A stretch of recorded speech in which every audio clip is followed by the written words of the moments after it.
You sure about that? You sure about that? You sure about that?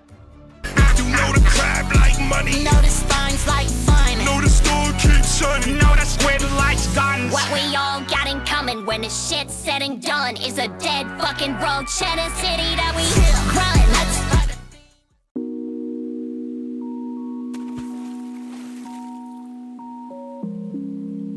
Welcome back to another episode of The Score Show. In today's episode, we're going to be predicting the 2024 NBA Conference Finals. We got a couple matchups. We got the Dallas Mavericks versus the Minnesota Timberwolves. And then on the other side, we got the Boston Celtics versus the Indiana Pacers. And before we get into the series and the predictions, we got to talk about what was happening in round two. We haven't talked about our results with everything going on. Which series should we talk about first? We got the Boston Celtics, Cleveland Cavaliers. Actually, let's get this out the way. Yeah, Donovan Mitchell was hurt. Was that his last game playing in Cleveland? Because there ain't nothing else to talk about in this series. I don't think so. I mean, everybody's making the narrative about that. But he called out the reporters where he was saying there somebody tweeted out that he thought saying Donovan Mitchell is thinking about leaving, and Donovan Mitchell quote tweeted it and said man, y'all keep making up shit. I don't want to leave Cleveland and all that. But it wouldn't be the first time that a player has lied. So I don't know, because people say all the time, I want to stay here, and then they don't. Yeah. At least you know that Donovan Mitchell's not out there causing drama and stuff. Mm-hmm. But there's obvious changes that's going to happen in Cleveland, and it's what's his name? LeBron James' agent, Rich Paul. He already said Garland or Donovan Mitchell is 100% not going to be on the team next year. This backcourt will not be a thing again, and that might be the right decision because remember earlier in the year we was talking about Jalen Brunson. Can he lead the Knicks as a number one option? He's a small guard, and then you're going to build your team around two of those guys, and it's already questions because you even do it with one of them, Mm-hmm. But I think Jalen Brunson could be number one. I'm not into that. But, that's the negatives of having a shorter player like that. And the Cavaliers, they building their team around two of them. Darius Garland, though, I do have a mock trade I want to show y'all real quick because I have Darius Garland landing into the New Orleans Pelicans. Him and Zion Williamson will be a duo, and the lob threats over there will get crazy. Oh, hold on. And we got Jared Allen going to the Grizzlies because, Jaren Jackson can't rebound for nothing, so he complements that. And you got Brandon Ingram going to the Cleveland Cavaliers to be the off-ball player next to Donovan Mitchell, who brings height. And Brandon Ingram's a great playmaker. What do y'all think about this mock trade? I don't know. I don't want, for me, I don't want the Cavs to lose any players, but I know that that's probably what's going to happen. I like Darius Garland and Donovan Mitchell together just because, the leadership that Mitchell brings. I talked a lot in my episode I just did where there was a moment that really stood out to me where Darius Garland missed a three and Mitchell got the rebound, and instead of Mitchell, not passing it out back to Garland because he missed, Mitchell intentionally got the rebound, passed it back to Garland, and said, show me what you can do, now make it this time. And then Garland shot it again and switched it. So I think that sort of leadership that Mitchell brings, that encouragement that he brings to Garland, saying, don't let, stuff like that, where it's don't let this miss affect you and stuff like that, really helps. And then Jared Allen's biggest problem is just staying healthy. So I don't think he's necessarily the problem on the Cavs because I really like him and Evan Mobley together. It's the problem the same problem I have with Kawhi and Zion, which is just when it gets to the postseason, they're never healthy. So that's my biggest problem with Jared Allen. But yeah. Jared Allen, the biggest problem with him, or it's not a problem with him, it's you're building a team at some point, and Evan Mobley, I feel like him at center is utilizing him to the fullest of his potential, and you move Donovan Mitchell to point guard. Like you make a big change. You put Donovan Mitchell at point. You put Evan Mobley at center. You have Max Strus start at shooting guard like he should. Max Strus is a very small forward. Mm-hmm. And then you have Brandon Ingram at small forward. And at the 4 position, you would have Brandon Clark or who the Memphis Grizzlies gave him with the 2024 first round pick because that will be pick 9 in this year's draft or in that area. Mm-hmm. So Cleveland Cavaliers, they'll get a top 10 pick, Brandon Ingram and Brandon Clark. So they will have a starting small forward and they'll figure out the power forward position throughout this trade or free agency. The Pelicans, they need a point guard bad. Like CJ McCollum, he's out of position playing there. They get a future first round pick. And they get off Brandon Ingram's expiring contract because he could possibly not come back. Because what's the point of? They have so many wings in New Orleans with Herb, Dyson, Trey Murphy. They're gonna have to start giving Jayhawk minutes too. Jordan Hawkins be balling, but he don't get playing time. Like they got so many good wings, and they need to get Zion a point guard. Yeah. And we living in a fake world. It's a mock trade, but just wanted to. So a couple things that the Cleveland Cavaliers could do in the offseason because it's a fact that they're gonna trade Darius Garland or Donovan Mitchell. I wish they wouldn't though. Like I know that they are, but like I just wish they wouldn't. Because again, like I want to see that roster fully healthy do something. Like you were talking about the lineups. I want to see like a lineup that goes far of Mitchell at point guard, Darius Garland shooting guard, whoever you have at small forward. Mobley power forward, Jared Allen center. Like I want to see that starting lineup do something. But because I've talked so much about how it reminds me of like 2014 Spurs, but something always happens. Like Jared Allen always gets injured, Mitchell always gets injured, something happens. So I don't know. I wish that they wouldn't just immediately like hit the trade button, but that's the reality of it, I guess. You know what I mean?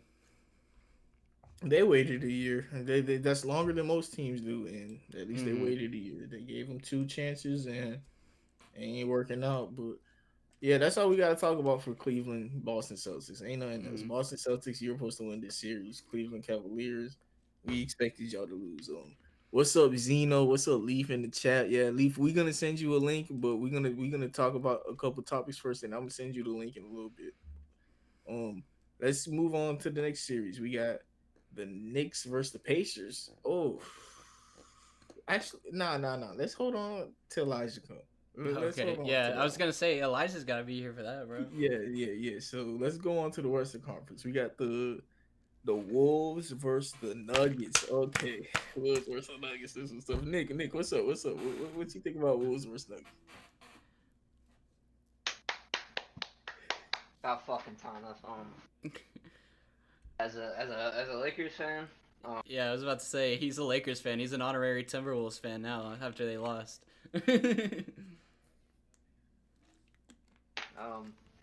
I was so overjoyed. I could. His mic keeps cutting. Yeah. Oh yeah, Nick is having technical difficulties. Yeah, I knew it earlier when I asked Nick if he had a new mic, bro. Yeah, Nick, I knew something was going different with your mic today. Yeah, I thought this man got a new mic, bro. Nah, we can't hear you. Yeah, Nuggets, Timberwolves. You want me to go while he figures it out or no? Yeah, go ahead. All right, I just want to say I have officially beaten all Nathan doesn't know ball allegations from this point forward. Before the playoffs even started, I made my bracket. I said Nuggets in 5 versus the Lakers and Timberwolves in 7 versus the Nuggets. I have predicted every series besides the Pacers Knicks down to almost the exact game so far. So I have beaten all Nathan doesn't know ball allegations. But the reason I have no, that's actually crazy. Almost down to the exact game. Yeah, that's actually crazy. That's the only ones I've been off on are the Knicks beat the 76ers in 6 and I had them in 5. I had the Celtics sweeping the Heat and the Celtics did it in 5. I had the Mavs in 5 versus the Thunder, and they did it in 6. And I think that's it. Everything else I predicted to the exact game. I had Cavs in 7. Like I had Timberwolves in 7. I had Mavs I had Mavs in 6 versus the Clippers. Hold on. You had the Suns, Wolves. No, that one I didn't have. So the Timberwolves Suns, I gave the Suns I think 1 or 2 games. That's the only one I was off on. I was gonna say I knew you was low on the Suns, but I was gonna say that was hate, but you got it right, bro. Yeah, Fuck it. but besides the Suns sweep and the Pacers beating the Knicks, it was the only 2 series that I've been over.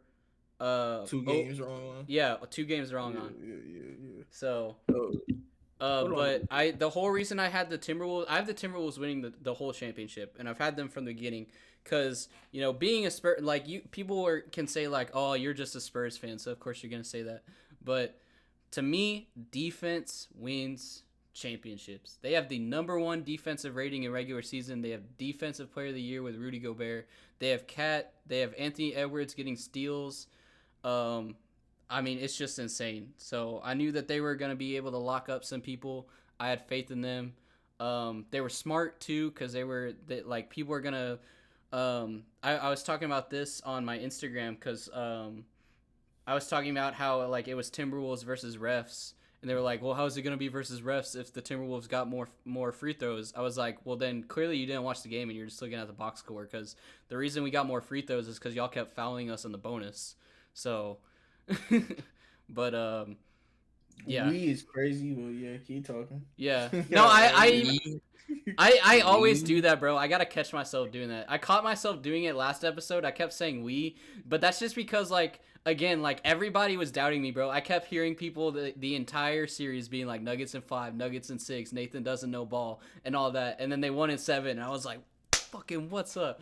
I talk my piece as soon as they won in 7. I'm still riding that hype, bro, about I predicted it against all y'all haters, bro. So yeah. What's up about the series though? Nick, you back? Your mic working? It sound better? Oh yes, Yeah, you got that's Nick in the chat. crisp. Yes. Nice. Crisp as hell. That's crispy right there.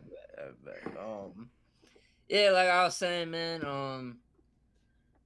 I mean, when the Wolves were up 2-0 at that point too, I was like, I want to put it past me if the Nuggets were to come back. I was like, I don't think they're gonna come back, and they didn't. So fuck the Nuggets. Thank you Timberwolves. Thank you Ant Edwards for not doing shit that whole 7th game. But don't say the whole 7th game. It was the first half. Yeah, exactly. 3rd quarter he lit up. No. 4th quarter he went back. He went back to shit. Well, 3rd quarter he lit up. Yeah. All right, but who came back from that 20-point deficit? That was mostly Cat and friends. All right, let's be real here. There's Cat and friends at that point. Daniels was balling too. Yeah, Cat. There's nothing. All right, there's we can't say nothing about Cat not being a playoff performer anymore, because he showed up. I'm surprised. Showed up, or go ahead. Sorry, I didn't mean to interrupt you. No, you go. I was just gonna say I'm surprised the Nuggets didn't call more timeouts, because I talked about it again. I talked about it on this most recent episode. But the longer that game goes on, the more it hurts the Timberwolves, because they have to play at the altitude disadvantage, right? The more that they prolong that game, the longer that they the Nuggets can prolong that. Like if it were to go into overtime or something like that, then or if they were to again call more timeouts to stop the clock and things like that, the more it's gonna hurt the Timberwolves, because they're playing at altitude. But the whole time I was watching the game, I was like, time is just burning constantly. Like I felt like that game up until the 4th quarter was going by quick. And I felt like they were just burning time. And then obviously you have the coach of the Nuggets in the interview freaking being all crybaby and stuff like that. I didn't even talk about that on my last episode, but I was like, how are you gonna freaking cry that your team lost, bro? And then say the reporter asked a dumb question. That's the type of question everybody's gonna ask, bro. You're just mad, you're just salty because you lost. maybe don't play Jokic the entire game.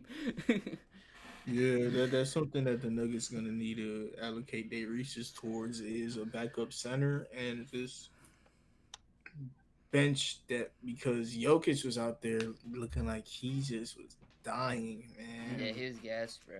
Yeah, it's understandable. He plays so much, bro, and that's a game 7. Yeah. That's what I'm saying. It went the opposite way of how I thought it was going to be. I thought the Nuggets were going to be playing the entire time, not feel gassed, and then obviously they were. And then I thought the Timberwolves were going to feel gassed because they're playing at the altitude, but they actually did the opposite, and they saved their energy in the first half, went down by 15. You know, Anthony Edwards playing like ass, and then they come back third quarter and they're playing like freaking the 96 Bulls or something. Yeah, I never really cared about that altitude stuff to be real, but That's why home court's important. It does affect you in like obviously in the fourth quarter and when everything starts to get tight, and then when you're starting to play your players a lot more and everything like that, and then yeah, Jokic was this gas, bro. I mean, look at him. He a big man, bro. He needs some timeouts, bro. Yeah. He needs to chill out to do everything, bro. Mm-hmm. MPJ, he showed me that he's possibly might be one dimensional. I'm he doesn't offer much besides shooting the ball, and when he's not knocking down his shots, he's not offering you nothing. So well, you know what it is. That's been the narrative for years, though. Yeah, go ahead. Well, you know what it is though. The Lakers didn't fucking guard him. The Lakers didn't guard him, and that's why he was putting up shots and making shots and again wide open shots because Darvin Ham don't know how to run a fucking defense. All right, so let's fucking talk about that shit, bro. But like, the Timberwolves have a way better defense. They know how to run the scheme and everything like that, and they have people who lock up MPJ. What the Lakers with their problem was they didn't have. It's basically if you have a tall enough guy to guard MPJ is not scoring that much. You're gonna hold him to single digits, bro. You're chilling the entire game, and then you gotta worry about Jokic and everybody else like that. I don't understand why LeBron guards Aaron Gordon, who is a very active off-ball player and cuts a lot, instead of MPJ, who he just has to like stay on his feet and guard him being a shooter. Because if MPJ touches the ball, you know what he's gonna do. He's gonna shoot. Like give LeBron an easy assignment on defense, but no, he says you go guard Aaron Gordon, who cuts every single play as a 40-year-old man. When you could literally put Rudy on him. Yeah, bro. Let the young guy run around with Aaron Gordon, who's an athletic freak, who probably one of the top 10 dunkers of all time. Yeah. I mean, all right. Enough with the Lakers, though, because I'm getting tired.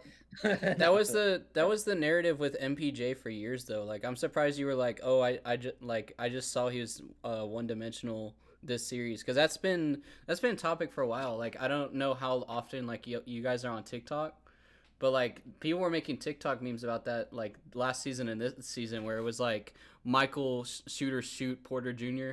or like Michael I don't need assist Porter Jr. and like stuff like that. I know that, but last year he in the playoffs especially he was playing really good on defense. You know, like he was being tall, active on defense, but. Yeah, MPJ, he's not a problem and he fits them perfectly, but I'm just looking at ways the Nuggets could improve. If they could upgrade him somehow, KCP, or their bench. There's no other way you upgrade this team besides those guys. And Jamal Murray, Aaron Gordon, Jokic, I think they stay in. Christian and Braun, you know, that's someone I would like to keep. But, like, if I could get a star for Christian and Braun, you know, like, I'm going to go do it, even though that's unlikely. That's why I would do it, because it's very unlikely. But after that, man, that's who they move on, because MPJ got that crazy contract. So any player they bring onto this team, you probably have to include his contract. Yeah, I everybody on the starting lineup besides like KCP, I think has like a crazy fucking contract. Like, everybody on the starting lineup is making over $20 million a year. Exactly. And MPJ is the most player that would have value, because like KCP, he has more value than a KCP. And he makes more than a KCP, so with his more value, he'll get players who make more money, and that typically means it's a better player if they make more money. Not in every world, but like that's how it should be. But you got your anomalies like Ben Simmons. You got your anomalies, but Anything else we gonna talk about this series? How the Nuggets can get better, the Timberwolves, and we gonna talk about them a little more. Let's move on to the Mavs Thunder. Because Okay, we're yes. saving Pacers Knicks till Eli gets here. Yeah. So I mean, who the fuck knows if he's showing up, bro? yeah. Who knows if he's showing up? But at least we Yeah. gave him his grace period, you know. Yeah, we'll get through Thunder Mavs, and then if he doesn't show up by then, I mean that's the only thing we have left to talk He probably about. doesn't want to talk about his team losing anyway. He might have dodged a bullet. Mavericks Thunder. This series, I'm so mad because this was my prediction. And then after game one, I changed it, bro, because Luka's knee was scaring me, man. Bro, that sucks, man. That's why everybody was telling me to change my Nuggets prediction, and I was like, nah, I'm staying strong. Hold. And that's like my prediction came true, bro. You just gotta stay with your predictions. Thing about it too is like I went against one of my rules. Like if I ever have it going to 7 games, I usually just pick the team I think has the better player. Because if it's going 7 games, I'm just ride with the best player. I think Luka is better than Shea, but I just went Thunder and 7 for some reason, bro. Whatever, bro. But hey, this series was great. We had Luka Doncic have a triple double in the last 3 games, I believe. Luka started balling to end out the series because, in my opinion, Shea the first in this series. Shea might have been the better player than Luka in the series, but I think Luka peaked higher at the end of the series when he started at knocking down his shots and being Luka. His knee looks way better, and they got a week of rest. The Mavericks is a scary team, man. They role players. They role players might have been playing the best so far out of all the teams in the playoffs. You got PJ Washington. Yeah, I was gonna say PJ Washington legacy game. You got Derek Lively. He stepped it up at the end of the series. I think they should go on in the future and start him. And Daniel Gafford could come off the bench. Or look, it's a good problem to have that you have 2 centers that are playing this well that you don't know which one to start, especially going against the Timberwolves because they got Rudy Gobert and Cat. My problem is I think the Timberwolves role players beat the Mavs role players though. Since we're predicting the next series, like Naz Reid is gonna lock up PJ Washington, bro. Like okay, he already locked up Jokic. I mean that's the best you can do. So now you're just going down a level. Like it's easy. Let's talk about it. You got Mike Conley as a role player, Jaden McDaniels as a role player. You got Naz Reid and Nickeil Alexander-Walker. Yeah. It ain't Kyle Anderson. That's 5. No. Those guys are tough. You got like 2 star role player, or maybe 3 with Naz, Daniels, and Conley. Yeah, those are like. Yeah, this series is gonna come down to if Ant can defend Luka and if Ant can defend Kyrie and how they defend Luka as well. Because I don't think they have a good matchup for Luka, but I think PJ Washington and their other role players, Jaden McDaniels can handle him, Naz Reid can handle him, Cat and Gobert can clearly handle them. It's going to be their small players that I worry about, like Luka and Kyrie, because Ant can get steals. So Ant's guarding Kyrie, I think, will be a decent matchup. I don't think they have anybody for Luka, though, is my problem. And then Luka is also playing really good defense this series. Like, again, I talked about that last episode where there was this huge narrative going around about, like, oh, Luka can't play defense and all that. And then he locked up Kawhi, Paul George, and Harden versus the Clippers. So I think Luka's beating the Luka has no defense narrative this playoffs. He gives effort on defense the whole season. Like, I'm kind of been onto that. He's not a lockdown defender, but he tries. You know, he tries. And I watch more Mavs games than the Lakers. You watch more Mavericks games? Yes, the Lakers games. Yeah, me too. Nah, I watch a lot of Mavericks too. I will watch. They're in my top 3. Nah, because me and Mar had this thing, and like a few months ago, bro, before like even anything was set in stone, bro. I think this was like during the trade deadline and shit. Like also like the week of the trade deadline. Yeah, bro. It was like yo, Mavericks go into the finals, bro. we had them beating Minnesota, OKC, and then we had them beating the Nuggets and then fucking going to the finals, bro. Bro, I was like, we were like, bro, that will be a legendary run if they do it. Yeah. And so far, Everybody was hating too. Everybody's like, yo, they're not even gonna make it out the second round, bro. Come on. That would bro. have been the exact opposite of the Celtics Pacers run. Like that would have been one of the hardest runs, just like the Dirk run with the Mavs as well. And then like the exact opposite of the Celtics Pacers run, where everybody's like, oh, they've had a freaking. The Celtics are notorious for this every single season, having a Mickey Mouse run to the finals. So I saw a meme that I cracked out at it, bro. I gotta send it to y'all.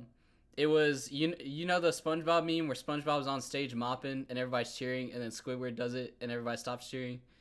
Somebody did that. Somebody did that with Western Conference Finals versus Eastern Conference Finals. Everybody's cheering about TWolves versus Mavs, and then it's Pacers versus Knicks, and everybody's like, "Get the fuck out of here! Nobody cares about y'all." Like everybody wishes y'all could somehow lose, and we could make this Mavs Timberwolves the finals. for sure. That might be the. This is the finals. The Timberwolves Mavericks is the finals. That's what I'm saying. Who is winning the finals? Bro. I said the same thing. I took it a step further. I said whoever wins the Timberwolves Nuggets series is winning the finals. So I have Timberwolves going the whole way. Look. This might be the most entertaining. This is going to be the most entertaining out of the last 4 series we're gonna get. You know, but you gotta respect the Celtics a little bit, man. Like they got a super team over there, dude. Like, Dude, they played an injured Heat. They played an injured Cavs. They played they're playing the Pacers, who's had the same road that they have because they played the freaking injured Knicks. And the injured Bucks. I almost forgot. How did I forget about the Bucks, bro? They played the injured Bucks. Like either or the Celtics or the Pacers. If either one wins, they have the easiest path to the finals. The Pacers can make their case for beating the Celtics with their super team, but Porzingis is also injured right now. So yeah, but they still got Tatum, they got Brown, they got Derek White, bro. They should be fine. Yeah, but I'm not saying I think that. Because they could literally just plug in Al Horford into the. I know. Exact shit. I know. I'm not saying I think this because I just went off on my last podcast about how Al Horford is being amazing. I'm saying if the Pacers do win, though, that's the narrative that people are gonna push. I'm not saying I agree with it, but that's what's gonna be pushed. You feel me? No, I agree with you. But what I'm seeing mostly with this shit, what's been going on right now, bro, is the Suns, Pacers, whoever comes out of that is having the 2021 Suns run. Going to the finals. Said the Suns, Pacers. Yeah. The Celtics, Pacers. Okay. Yeah. Celtics, I knew Pacers, what he meant. I just didn't want to call him out. Whoever makes it out of that they're the same as the 2021 Suns, and I don't see them winning a championship, bro. Yeah. I don't see it in the books for that. Everybody, y'all was like, oh, the East is. Elijah was like, oh no, the East is still strong, even blah blah blah. No, the West is 10 times harder than the East still. Yeah. Like there's no conversation. This is the 2010 season, bro. Have y'all seen somebody reposted the 2010 standings recently? Because they were like, I feel like some of y'all newer fans don't realize how competitive the 2010 season is, so I'm bringing it back up.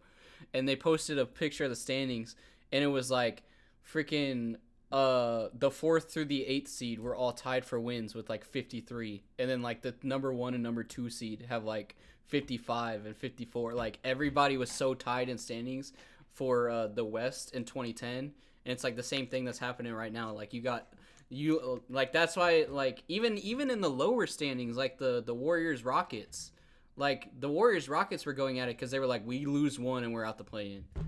Like, you know what I mean? Yeah. I mean, it is what it is, man. Be honest with you, yeah. Because in any other world, bro, if the Warriors were in the Eastern Conference, bro, they wouldn't even have to be scratching for a playing position, bro. They would have been in top 6, bro. Yeah, exactly. They probably could have beat the Pacers in this series, and they didn't even make the playoffs in the West. Exactly, bro. I feel like dude, the Pacers got such an easy fucking. We're not on to the Pacers right now. We're on to the Mavericks, Timberwolves, Mavericks, Thunder though still. But Thunder gonna be back. Thunder are going to be back, and No, this is great for the Thunder, honestly, bro. Because nobody expected them to go this far. Nobody expected them to be the #1 seed this year and do this good and everything like that.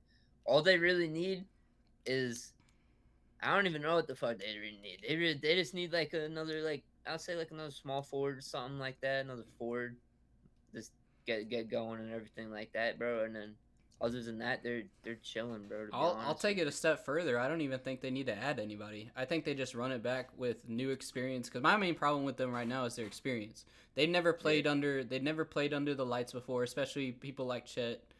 Chet is the definition of I'm too scared of the lights, bro, because he was shit in the bed this whole series. That's what I'm saying. So I think this loss shows what their weaknesses are. They're gonna work on it. They have the experience under the lights now, and I think that they just run it back with the new experience, working off of their failures. And I with the Timberwolves, like, I expected, not to go like off topic, but I expected the Timberwolves coach to do something again, like with the altitude, like train for the altitude, like either freaking do stairs, or we did this thing in marching band because there were some people that weren't able to play their instrument while marching because, like, you have to have, not only do you have to breathe while marching, but you have to have enough air to also like fill your instrument and like play like loud as well. So we did this exercise that I thought would have been really good for the Timberwolves or somebody else like trying to train for breathing in certain situations. You get like a PVC plumbing pipe that has a knob on it that closes the pipe off basically. And as you're like jogging in place or whatever, you basically have it in your mouth like an inhaler. So all your air has to go through that pipe. And as you're training, you slowly turn the knob more and more to close off the pipe more and more. So you're training yourself to take in more air with like less, I don't know how to explain it, but like there's less space for the air to go through, but you still have to take in the same amount of air, if that makes sense. So it's yeah, but just all that to say the Mavs are gonna train on what they need to train, basically. All right. What were you just saying and everything like that? I agree with that too, but like, there's not enough time. You know what I'm saying? Like the playoffs is such a short span of time that like you know what I'm saying? Like you're training, like shooting around and doing drills and shit like that. You don't have enough time to, you know what I'm saying? Like do all that shit. Yeah, but in the offseason, they definitely can for the Thunder. But yeah. Yeah. Oh no, I feel bad for Elijah. I was literally gonna segue into this next series and say thank God Elijah got the duck, but yeah, Elijah coming right before we go on to the next series. the Thunder do have a bare minimum they have to do. They have to upgrade Josh Giddey. They have too many first-round picks to where they can't just package Josh Giddey in a couple first for at least an upgrade. They have to upgrade Josh Giddey. Bare minimum. I feel like if they're adding anybody, they're adding a big veteran presence onto the team. That's what I feel like is needed. Leek Monk would be tough. I ain't gonna lie. My problem with the OKC picks is I know y'all said y'all talked about Bronny James for a long time, so I don't want to go into a rant about that. But I feel like I made a video predicting what is going to happen. Oh, there's Elijah! Right before we get into Knicks Pacers. But my problem is I feel like OKC is going to try and pick up Bronny for LeBron, and then it's just going to fuck everything up. That was my prediction for what's going to happen before LeBron retires. Is he's going to play LeGM. He's going to get it to where they can make some sort of trade for them to play together. So he's going to end up going to OKC, and then it's going to fuck up the whole team chemistry and the whole core they got. So I hope that doesn't happen. Like, I'm sort of conflicted because it's like, I hope that doesn't happen because I hope success for OKC. But at the same time, if it does happen, I can say I made another prediction. So, you know what I mean? Nah. Nathan, I'm sorry, bro. I stopped listening to you because I'm just laughing because I know this is about to get hot. Because of Eli. It really truly isn't. It really truly isn't. I'm gonna tell you, Leef man. about to start chatting, bro. Leaf ain't been on the pod in a minute, man. My boy Leaf, how you been, bro? I already know what you about to get into, bro. Bro, he gonna get into his agenda, bro. What hat is he wearing right now? Is that a Celtics hat he's wearing or no? It's a Brooklyn hat, bro. Oh, I can't even see, bro. It's so zoomed out for me. Yeah, but next series we got the Pacers. Oh, it is a versus the Brooklyn hat. Knicks. I'm dumb. My bad. Yeah, we got the Pacers versus the Knicks. This was another fun series. Went Game 7. The Knicks, unfortunately, they had some things going on, and the Pacers got an easy run to the Eastern Conference Finals. And for the Knicks, I seen that they got Randall already like in motion, like they doing talks with him. So if they could upgrade Randall, that would be great for them. I don't know what they do, but somehow do that. But Leaf Pacers, saying I timeout on Pacers that you having an easy run, I think, for some reason. They didn't have an easy run. Man, Leaf, what's up, man? What's the timeout for? Timeout. Listen, to say the Pacers had an easy run after being down 2-0 in the series, after being down 3-2 in this series, and first off, as easy as you want to call this run, there's nobody up in here that had the Pacers in 7. There's nobody damn sure didn't have the Pacers shooting 67% in Madison Square Garden on the road in a Game 7. They damn sure didn't have them shooting 76% in the first half. So let's cut out this whole Pacers had an easy run, even though we would like were made pre Josh Harden, pre OG going down though. With all that being said, even still, nobody had the Pacers to win the series, even when they did win down. I can agree with that because I talked about how the Pacers have one of the number one offenses right now, especially in the playoffs. They're number 2 offensive rating regular season behind the Celtics, and the number 1 offensive rating in the playoffs. And they're, like you said, they're scoring a lot off of assists. They have incredible shooting. To do it amount of wait. They finished number 2 in offense? I thought they was number 1 the whole year. No, their Celtics beat them in offensive rating in regular season. Go figure. Yeah, but they're still number 2. They're still number 2 though. Yeah, so yeah, another annoying ass team that need to go. Yep. Yeah. No, I can see where you're coming from, Leaf, and I don't think we've been on at the same time before. So what's up, man? Nice to meet you. No, we haven't. What's going on, Nate? Not much. Not much. A lot of people like to hate on my takes, so we'll see how this goes.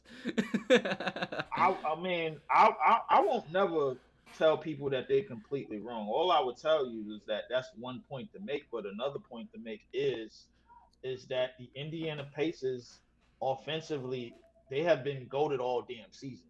Mm-hmm. And from 1 to 9, I guess if you want to say 1 to 10, those players off that bench have shown that they can carry.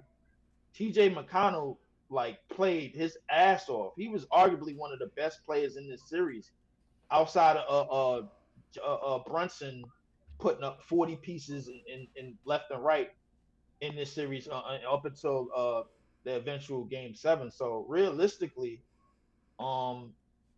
they did what they needed to do to win this series. As far as their defense goes, they're probably one of the worst defensive teams to ever make a conference finals. Yeah, I said it. Yeah. They're 24th in defensive rating for regular season. Yeah. But at the same time, I still think their offense is good enough to where they can get a stop here and there. Mm-hmm. You know what I'm saying? So the thing is that their stops is really their offense. They quick inbounds. I seen in that Game 7, quick inbounds up the court. Listen, on the break, everybody touches the ball. Spreading the ball around, getting in the in-between areas, getting the mid-range going, getting in the close range, man. Yeah. Listen, there was a lot of things that they did very well in this series. That Game 3 shot by Nembhard kind of gave them new life. Yeah. And I think the Knicks had a chance to basically step on them and end this shit in 5. Just didn't happen. Yeah. You know?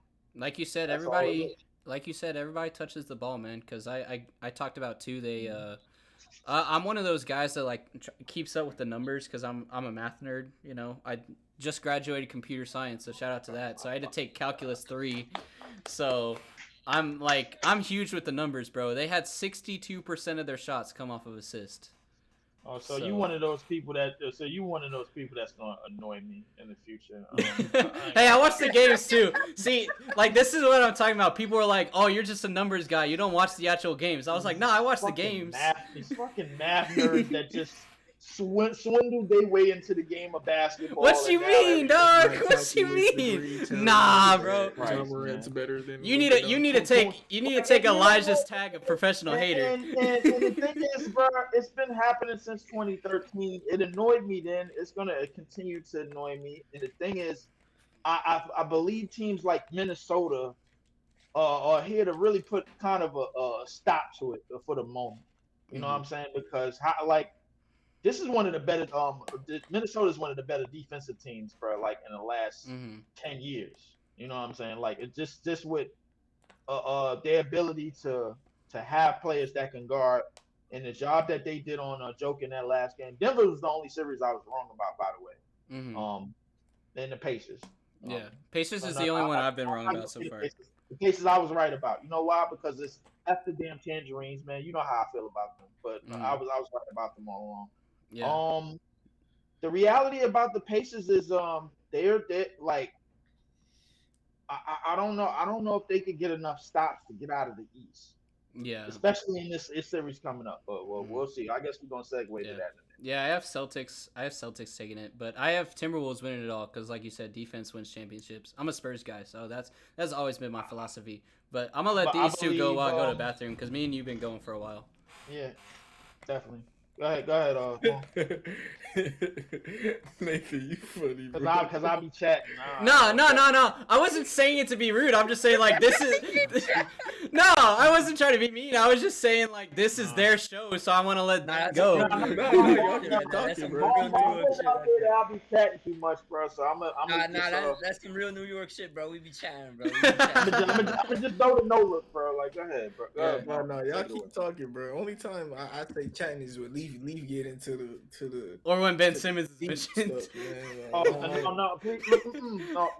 we're not doing that. I'm not. That's my point. That's my point. That's my point. Ben Simmons today, bro. No Ben Simmons today. I only hear about. I'm muted. His initials is B and X, bro. Let that sum it up. We talking about the NBA Finals, and he want to bring up that bullshit, bro. That's crazy. No, bro, freaking. We ain't even gonna say his name. We just that bullshit. I wasn't talking about him. I wasn't. I don't know why you trying to take the mic, bro. No. You coming with that negativity. Disgusting. This bro keep muting me. Disgusting. I wasn't gonna talk about him. I was making the point that y'all don't want to talk about him. Yeah, exactly. But I made the joke last episode. It's a banned word here. I was listening to y'all talking about a couple of the series. I had Dallas in 5, and they really should have ended that series in 5. That game 4, they shot 10 for 21 from the free throw line. Had they made 6 more free throws, the series would have been over in 5. Realistically, I didn't think OKC's problem is that they don't rebound. They don't stop points in the paint. You know what I'm saying? And that was their biggest problem. I knew they wasn't gonna go that far with this team. They need some serious muscle on this team. They need a dirty work guy, somebody that's gonna take pressure off the other guys. They need a goddamn screen setter. Look, like all these damn shadow screens. They don't set no fucking screens. They need a power forward. They've needed a power forward for the past 3 seasons. I agree because Chet. I believe Chet is a center, and that me and Elijah we agreeing on this. I believe Chet is the center, but they definitely need a power forward, dirty work type of guy that you don't have to run plays for. The first person that comes to mind to me is Claxton. Claxton would be a nice fit. Claxton would be perfect for them. Claxton, we talking about the Nets now, or what are we talking about? I would like DFS on this team. I would like a lot of those guys. No. Which team are we talking about right now? DFS is like 6'9", and he can find, and he's big enough to guard those guys in the post stop them long enough for Chet to get in position to rim protect. That'd be great for them. He pretty much played the Carl Anthony Towns role. I like Claxton, and just on any team. Well. Elijah, please don't, bro. Listen, I don't. When I say DFS, I don't think of him as a starter. I think of him as a bench player. He comes off the bench for that team. But they need a starter at the 4. They do need a starter. But You you make know more than what I one mean? move. They have more than enough room to make more than one move. Yeah, like they'll have Claxton and DFS. You can get both. In Elijah world, yeah. If they send that pick, I'm with it. Yeah, for sure. Yeah, for sure. They tend to pick. Yeah. All right. I like Nick Claxton on any team, bro. That way we could go get Zach Edey and call it a day, bro. So, yeah. Yeah, I like Jeremy Grant for them. I know he's not a good rebounder though. He's not a good rebounder, and you're right about that. You're right about that. He's a bad rebounder for being honest. He's a bad rebounder. I agree. I agree with you. Didn't Jeremy Grant play? He started his career for OKC. Yeah, he did with KD and with KD, Sabonis. It was a lot of players that they had. Yeah. That okay. I mean, I know about the original players, but like, they have drafted some magnificent talent in this league. Yeah, but how tall is he? He's like 6'8", 6'9". You know, I'm just he like a good 6'9". He's a small forward. He used to be a small forward. I think he's more of a small forward. No matter what though, that's an upgrade at power forward for them, bro. They got Jalen Williams playing power forward. That's so that is bad. That's bad. Hey, I gotta ask y'all something. Should they trade Giddey? Yeah. You upgrade Giddey. You trade Giddey in a couple first. He's bad PR anyway. If you want to get into that. if they trade Giddey, y'all cool with Wallace running them too? Who? Wallace? Ace Wallace. No. You put Isaiah Joe. No. You bring the depth chart up, bro. Jalen Williams not supposed to be playing power forward. Put him at small forward at least. Yes. Him at the 2 or the 3. At least put him at small forward. Oh, no, then you put Isaiah. Then you put Isaiah Joe at the 2, bro. No, Lou Dort would be in there. Lou Dort, exactly. Yeah, exactly. Lou Dort. You just bring Jalen Williams up and you trade Giddey for a power forward. So, all right. So we running Lou Dort at the 2. J Will at the 3. At the 3, and Elijah power forward. Yeah. Okay, then go get a. All right. Elijah, who you thought would have been perfect? I think in a perfect world, if you can steal him from the Pelicans, you go and get Larry Nance. I would love Larry Nance for this team. Mar lit up because he thought that you were about to freaking be honest. If you can get Trey Murphy, that's. Well, Mar had a mock trade earlier, so he thought you were about to say his mock trade. If you can get Trey Murphy, it's a super team. But Larry Nance, more realistically, you can get. Do you think they can get Herb Jones? I wouldn't want him at power forward. He's definitely a guard defender. No. I'm thinking the upgrade at the 2, so that way you can put Dort at the bench or Dort on the bench. Dort is one of the best perimeter defenders in the league. He's not that far off from. He ain't better than Herb. No, but what you're getting from him is similar production. You would need to trade first round picks for something you're already getting. The only reason that they have to hold on, no. Herb is a 40% shooter. What are we talking about? Lou Dort is also a really good shooter. I think he's around 40% as well. Yeah, but in the series, they were leaving Lou Dort open. Yeah, I ain't gonna lie. That's fine. The only reason offense isn't the problem. It's definitely their defense. Yeah. The only reason that they have to. But with Herb, you got a legitimate a point of attack. I think I like Lou Dort. Don't get me wrong. Lou Dort is all point of attack. Lou Dort was averaging 40%, 39.4% from 3. Well, what was it in the playoffs? I think that was a big reason they lost. You were talking to no in the playoffs it's 39. It's 39. 39 in the playoffs. 2 for 7, 2 for 4. What? Well, he was 38 in the playoffs. 39% from 3. 30. Bro, he was terrible from the field. But Send Herb, bro. Herb also still isn't the offensive guy that would have the ball on that team. He would still be the 4th or 5th option. And then when you talk about shooters, you have guys like Isaiah Joe coming off the bench that are going to give you that 40% 3-point shooting that you'd want anyways. So Lou Dort and Isaiah Joe make up for anything Herb is going to give you. No. But the thing was, with Herb, you add on to that. Like, I'm just talking about an addition. Now, I know, but now we spoke about the 4.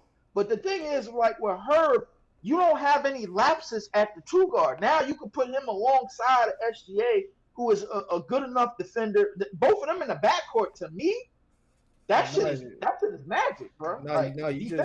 You do what I said again. You move J Will. Am I saying something wrong here? No, the lineup will be Shea, J Dub, Herb, Chet at the 5 or 4. Then you just Yeah. Then you figure out The only And reason the problem is still the same problems that this team has. Lack of screening, lack of physicality in the paint, lack of rebounding. You still have all those problems with her. Herb upgrades it, but like it's still problems.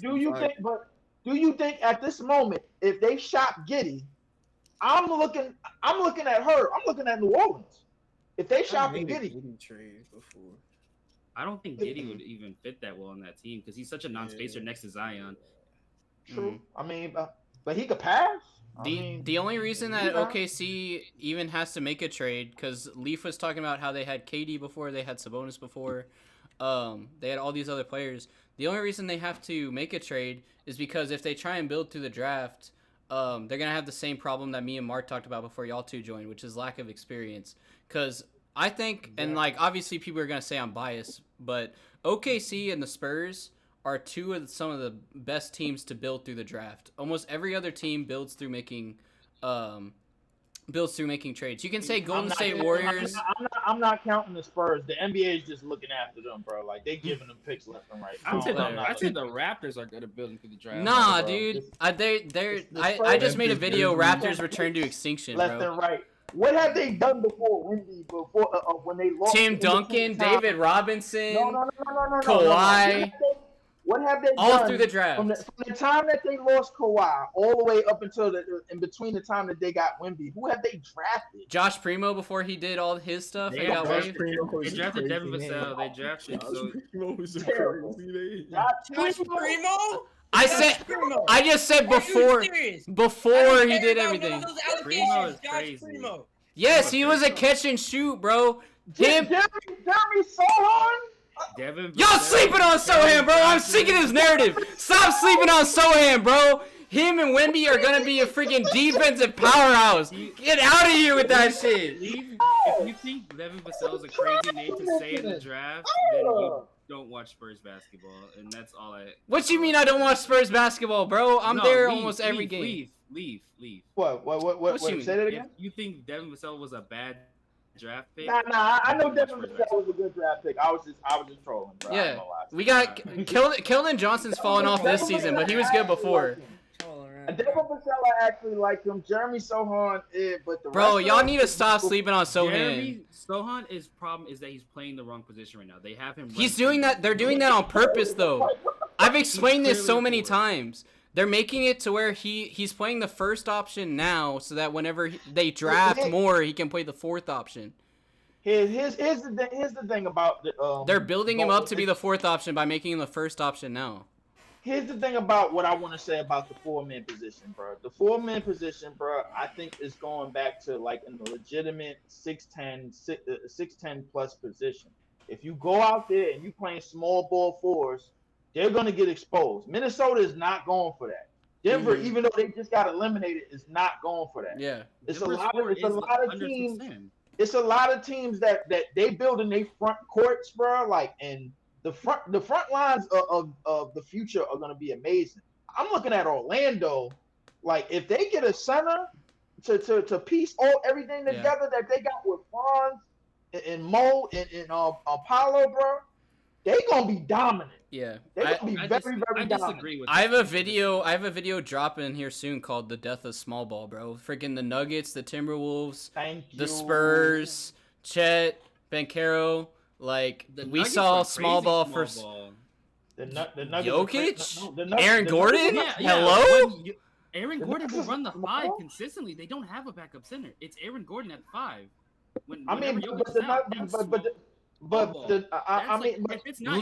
League wide, the height is starting to go up again. We saw it drop off so much because of Curry and the 3, and it's going back up. That's what I'm saying. It's the death of small ball. But it's going back up because of Wemby, Chet, Paolo, they are all bringing it back. That's what I'm saying. They're going to start the trend of getting more centers and power forwards again. We're going to see more Tim Duncans, more Kevin Garnett's in the league. That's small ball. How is that small ball? You're going to see them at the 4. You're not going to see them at the 5. That's what I'm saying. Tim Duncan was running the 5. Those are guys that are. Tim Duncan was not running the 5. He was at the 4. We had Tiago Splitter at the 5. Hold on. We had Splitter at the 5. He was not. No. David Robinson retired. and Tim Duncan was still there before Thiago Splitter. Tim Duncan was at the 5. You No, had he Tim Duncan wasn't. there, No, he and wasn't. Malik Rose was there as well. No, Yes, no, you he had him wasn't. at the 5. It was like Rasho. 5 minutes. No, it wasn't. It was Rasho Nesterovic, bro. Like, cut it out. No, But listen, he was starting at the 5. Lie to my face. Rasho Nesterovic No, was starting he's at the not. 5 when No, David he Robinson was left. not. Yes, he was. Go play No, NBA he Live. was. Bro. I still got I it, watched bro. the games. I didn't have to go play NBA Live. The game was lying to you, bro. The game was starting at the 5. Rasho Nesterovic. Tim Duncan was playing the 4 all the way up to 07, bro. Like, I'm telling you, bro. And then listen, Kawhi came, and then they started doing Kawhi with and TD. then Kawhi came, and then they started the small ball. But here's the thing: what Nate is talking about is that those type of players are going to go back to the 4. Now, I agree with you that I think Chet is a 5, but they're going to pair another 6'10", 6'11" guy along in the front line with him. That's what they're going to do. Now, you already got Paolo, who is 6'10", who could run the 3 or the 4, in front, who is about a good 6'9", 6'10", who could run the 3 and the 4, and over in Orlando. In Minnesota, who was in the conference finals, you already got Rudy, and you got Cat, and you got J-Mac. J-Mac is a good 6'9", 6'8", 6'9", however tall he is. He's 6'10". So yeah, I think those are what front lines are going back to, because you need those type of advantages, bro. Like, the younger the guys are, think about your athletic 6'10" dudes, bro. Is it me or Aaron Gordon, or is Aaron Gordon? Every time I look at Aaron Gordon on the Denver Nuggets, I feel like he was supposed to be everything that Paolo Banchero is today. Eli, I just have one question for you. If you think, Eli, I just want to say that. And Aaron Gordon is about 6'9". I have one question that will end this whole debate right now. If you think small ball is still existing, tell me who's been in the top 3 in the MVP ladder for like the past 4 years. Has it been Giannis, Embiid, and Jokic? Or has it been 6'10"? Man, still? But has it been power forwards and centers, or has it been Luka, SGA, and everybody else? What you're describing? Wait. That doesn't say anything. What you're describing is an era of big men. That's fine. That's what I'm saying. Big men versus small ball. What works as a team? The Warriors ran small ball while having 7-foot big men. But what? Run small ball and still have a big man. But what? Those are two mutually exclusive things. What's gonna win championships though? A freaking team like the Rockets had back in 2020. That's all 3-point shooters. Championship with a 6'8" power forward and a 6'10" center. That's not what you're describing. Small ball. That's small ball. That's small ball. No, when I say small ball, I mean a bunch of freaking small shooting guards that are playing the power forward position for whatever reason and shooting 3-pointers for no reason. What he's saying about small ball is the play. He's saying an era where people were doing that. No. I'm talking Warriors and Rockets from 2020, 2021. Warriors had big men though. They had Andrew Bogut. They had JaVale McGee. They did. They had Festus and they had Zaza Pachulia. They had big men that started for them. That's not what you're describing. But those bigs were only for screeners and rebounders. Exactly. In terms of Nate is talking non-small ball in terms of style of play. Yeah. The Warriors did run small ball, bro, because they had the shooters to do it. Mm-hmm. They had Steph and Clay. The other teams that have been running small ball, it hasn't really worked like the Warriors has worked. The thing is that we're seeing a team in Minnesota that's running 2 legit 7-footers. Mm-hmm. I guess if you want to call Cat a 7-foot guy because he's listed at 7 foot. They running 2 legit 7-footers at the 5 and the 4 that bring different skill sets, but they still could do stuff in the paint. Exactly. Rudy could still be around the paint. I'm talking 43s a game versus going through the paint with big men. We thought that they were the exception. They looked like the exception. They still are the exception. I mean, there's not a lot of teams with 2 6'10" plus big men on the court at the same time. Denver had they 5 and they 4 eating in the paint as well. Joker was doing all this. Joker is 6'10" and Aaron Gordon is 6'8". Those are not 6'11". No, he's not. You talking in terms of height? You talking in terms of height? I'm talking in terms of how they played. They played like bigs. Leaf gets That's a big man era. That's what I said earlier. That's a big man era where big men are now the top player. You with the Celtics versus Warriors. The Celtics still played 3-point shooting and all of that. I understand that. 6'8", and then you have Jokic, or not Jokic, Kristaps is the only tall player on their team. Yeah, 7 foot. that's what we're saying. That's what we're saying. Celtics. You're not talking in terms of height. You're talking in terms of play style. Celtics versus. We're talking in style of playing. We're talking in style of playing, right? So Celtics. Eli, let me go real quick. I've been trying to get this out for like the past 3 minutes, bro. Friggin' Leef gets it with style of play. I'm saying we've been seeing for years Celtics versus Warriors, bro. Each team was taking millions of threes. There was no defense. It was back-to-back, just constant threes, Celtics versus Warriors finals. Now we're seeing teams like Nuggets and Timberwolves where you actually have these big players that are going in the paint, defending the paint. You have freaking Rudy Gobert, Defensive Player of the Year as a big man. You have Cat, that's a big man, that's playing like a big man versus... Again, just a bunch of you just build a 3-point shooting team and that's all your team is. Where again, like that's what the Suns tried to do and it failed. Where they're like, yeah, we're just gonna get 3 amazing all-stars that just say fuck you, we're gonna shoot the entire game, and instead of actually playing good defense. And that's what I'm saying is like we're actually getting big men that play like big men. Yet, bro, we're just lying. We're just lying. Okay. The Timberwolves are great. They're an exception. Bro, you got professional hater in your bio, so I think you're just living up to that right now. That's all I'm gonna say. I don't know why we assume that the Timberwolves are like the rule now for NBA teams. They're not. Because they're playing each position like the position was meant to be played. They're playing 5 players as 5 players. Well. Here's the thing, Elijah. You got to look at this. That's look fine. At this. They're great, but that's not a league-wide thing right now. They're playing the center as the center. They're playing the power forward as power forward. They're playing the point guard as point guard. But that's not what the normal rest of the league is. But that's why they're gonna win. That's my point. That's why they're gonna win because they're doing it. That's what they're doing, and the rest of the league isn't. If you're saying the rest of the league isn't, why is the rest of the league losing to them? Jokic and the Nuggets didn't do that last year, and they won. The Timberwolves had the same squad last year. We didn't have Chet playing last year. We didn't have Wemby playing last year. That's my point. Is we're making the transition this year. We're not saying it's fully transitioned this year. But you're talking about the Timberwolves as your team. They've been here. They didn't win last year. Yes, because they're making that transition. They was hurt last year, bro. Yes. Like, Jaden McDaniels was hurt last year. That's Jaden McDaniels was hurt. But you're playing Jokic as part of your thing as well, as an interior defending big man. He has never been that, and he was winning. The Celtics are also right there next. That's why I said that. I never said the transition. They are not that kind of team. That's why I never said the transition is complete. I'm saying the transition is starting. The Pacers as well are also there. Where does most of Joker's offense come from, bro? Where does most of his offense come from? Inside the paint, but he's not an interior defensive big man. Not.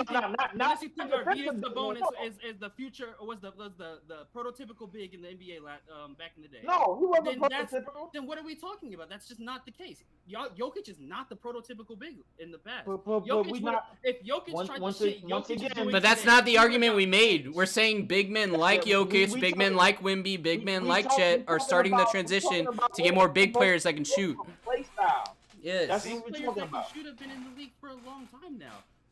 Yes, but they dropped off for the majority of the 2020s. But the Nuggets didn't live on the 3-point line. Hold up, wait. The Nuggets didn't live on the perimeter.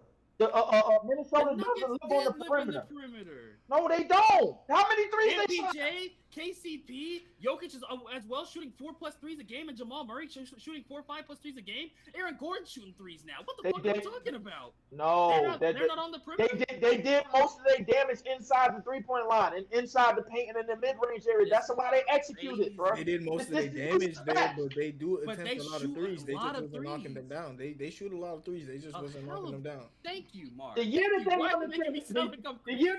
Okay, all right. Last year when they won the championship, what was Denver's ranking in the 3-point attempts?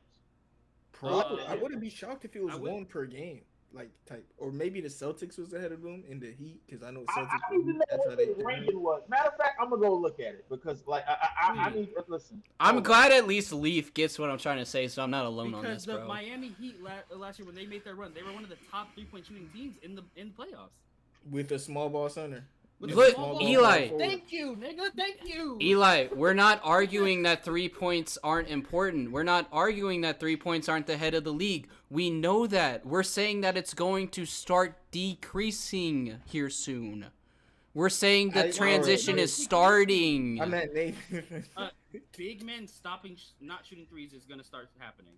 That's not what I'm saying. Nathan. I'm saying they're gonna take less because they're gonna play to their strengths. Yeah, Wemby's gonna not shoot.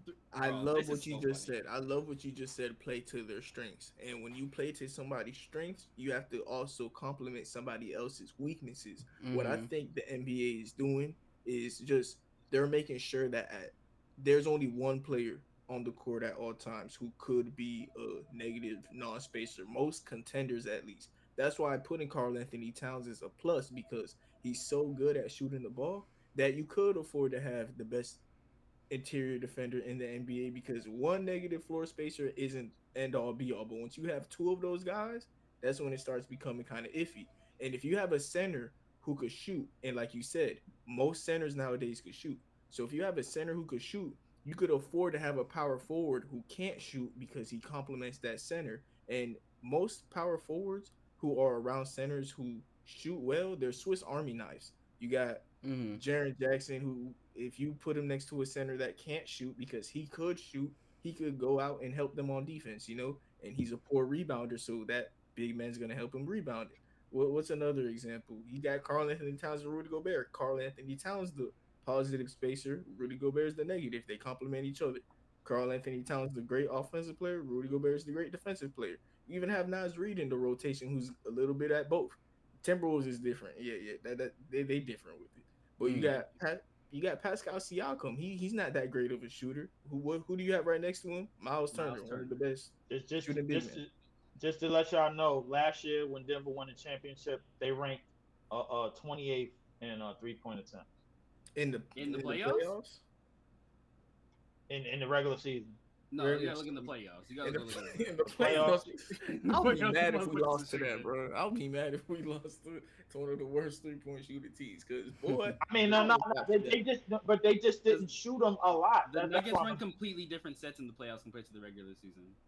Okay, all right, let's go to the playoffs. My point is, like, the power forward and center positions are slowly going to start playing more like power forwards and center positions, because that's what helps win.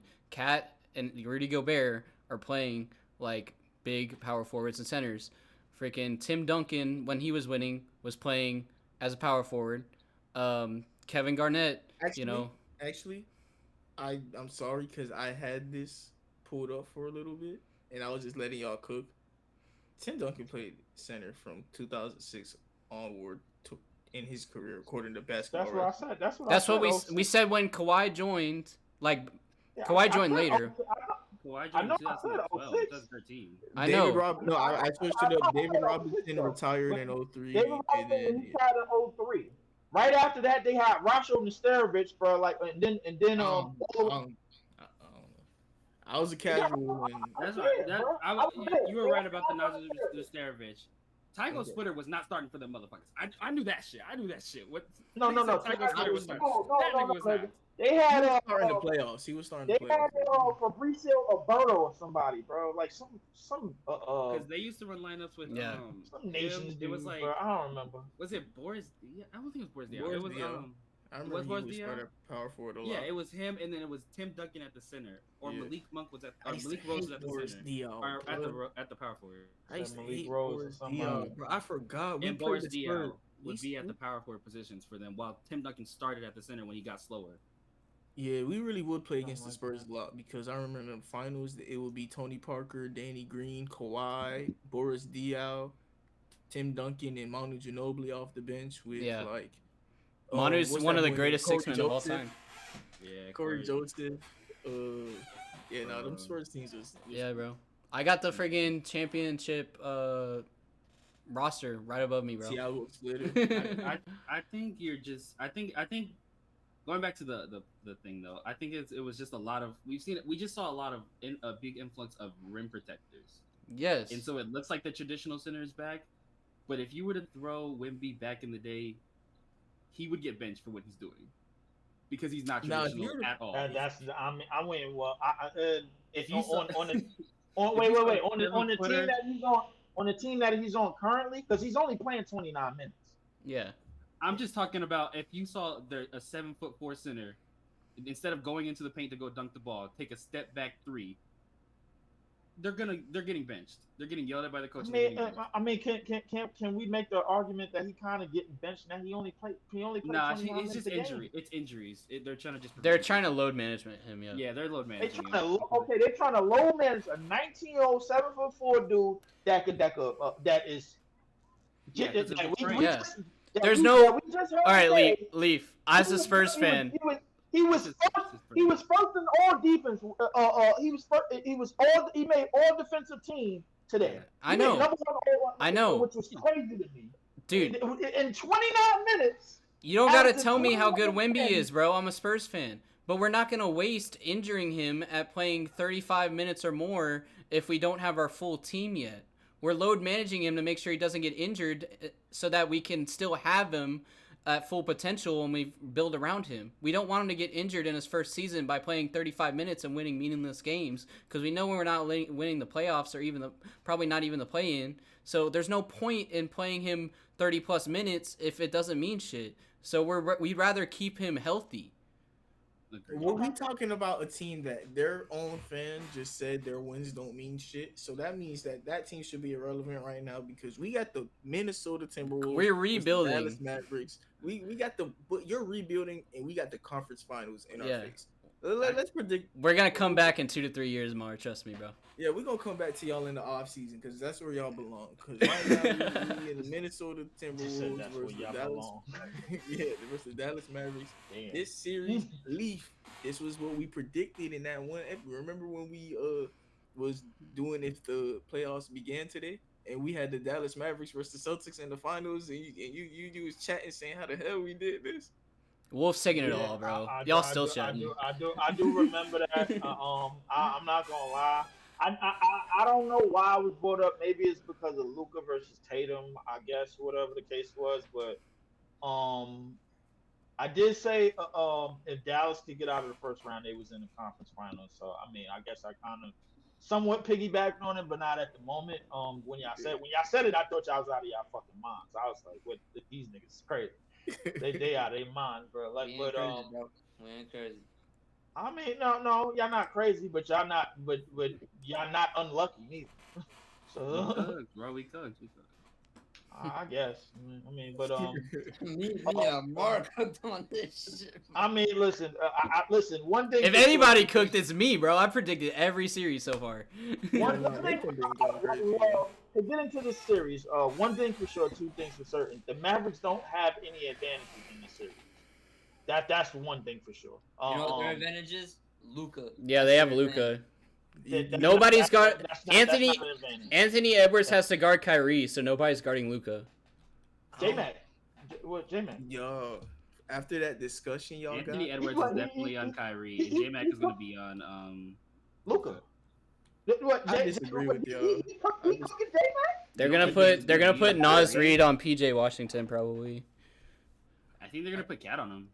Or Cat, yeah. You know what I mean though, like. Yeah. I think they're gonna put Darius Jones and PJ Washington to guard Ant-Man. So I like that. That's another point. But my point is that I don't think the way that the Minnesota runs like they high low action. This is gonna be a series tailor made for Towns and Nas Reed because once they start to see the mismatches that they're gonna have because they're gonna have to put Derrick Jones Jr. or PJ Washington on Ant. And once they start to do that, that's when Towns and Nas Reed, they got to take advantage of their opportunities. Now, as far as PJ Washington taking 20-something shots in a game in this series, I don't know about that. I think that's going to be one of them things. I don't think Minnesota is a lazy defense to allow that to happen. Mm-hmm. Cat will get exposed sometimes, though, in terms of how the Mavericks run. Not enough to win the series, though. PJ's gonna get open. To win the series, bro. But here's the thing: I think Gafford and Lively in this series, they're not getting. They have nobody. The Mavs have nobody to guard Cat. If they focus too much on guarding Anthony Edwards, bro, Cat's just gonna be open every single time and just take the shot. The goal is gonna be to get Luka on Conley or Cat at all times, and just try to let him get Cat in foul trouble, which he's been known to do. Yeah, I know. This whole last series. And I mean, Anthony Edwards even said it. He said, "Just quit fucking fouling." Yeah, once you can get, if you can get Cat off the court, I think that's when the Mavericks. But then you have Naz Reid, bro. Naz Reid isn't nearly the player Cat is. I know, but it's still something. It's still enough to beat the Mavs, I think. Naz Reid. Naz Reid is Naz fucking Reid. Reid. The Naz Reid PJ Washington matchup, I'm okay with. The Naz Reid. I think Naz Reid. I think Naz Reid takes PJ Washington, bro, easily.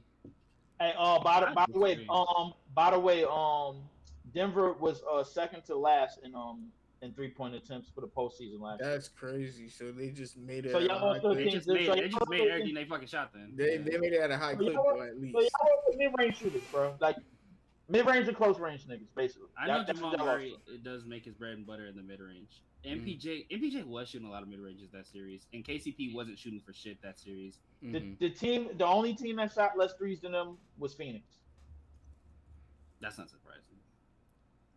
I mean, being that they had Ayton and being that they had CP3, Durant, all of them, yeah. So but the Nuggets won a championship off shooting mid-range jumpers and close range shit. Yes, that's what they did. This series, man, y'all think a little differently than me Wolves and about 6. a couple things so far.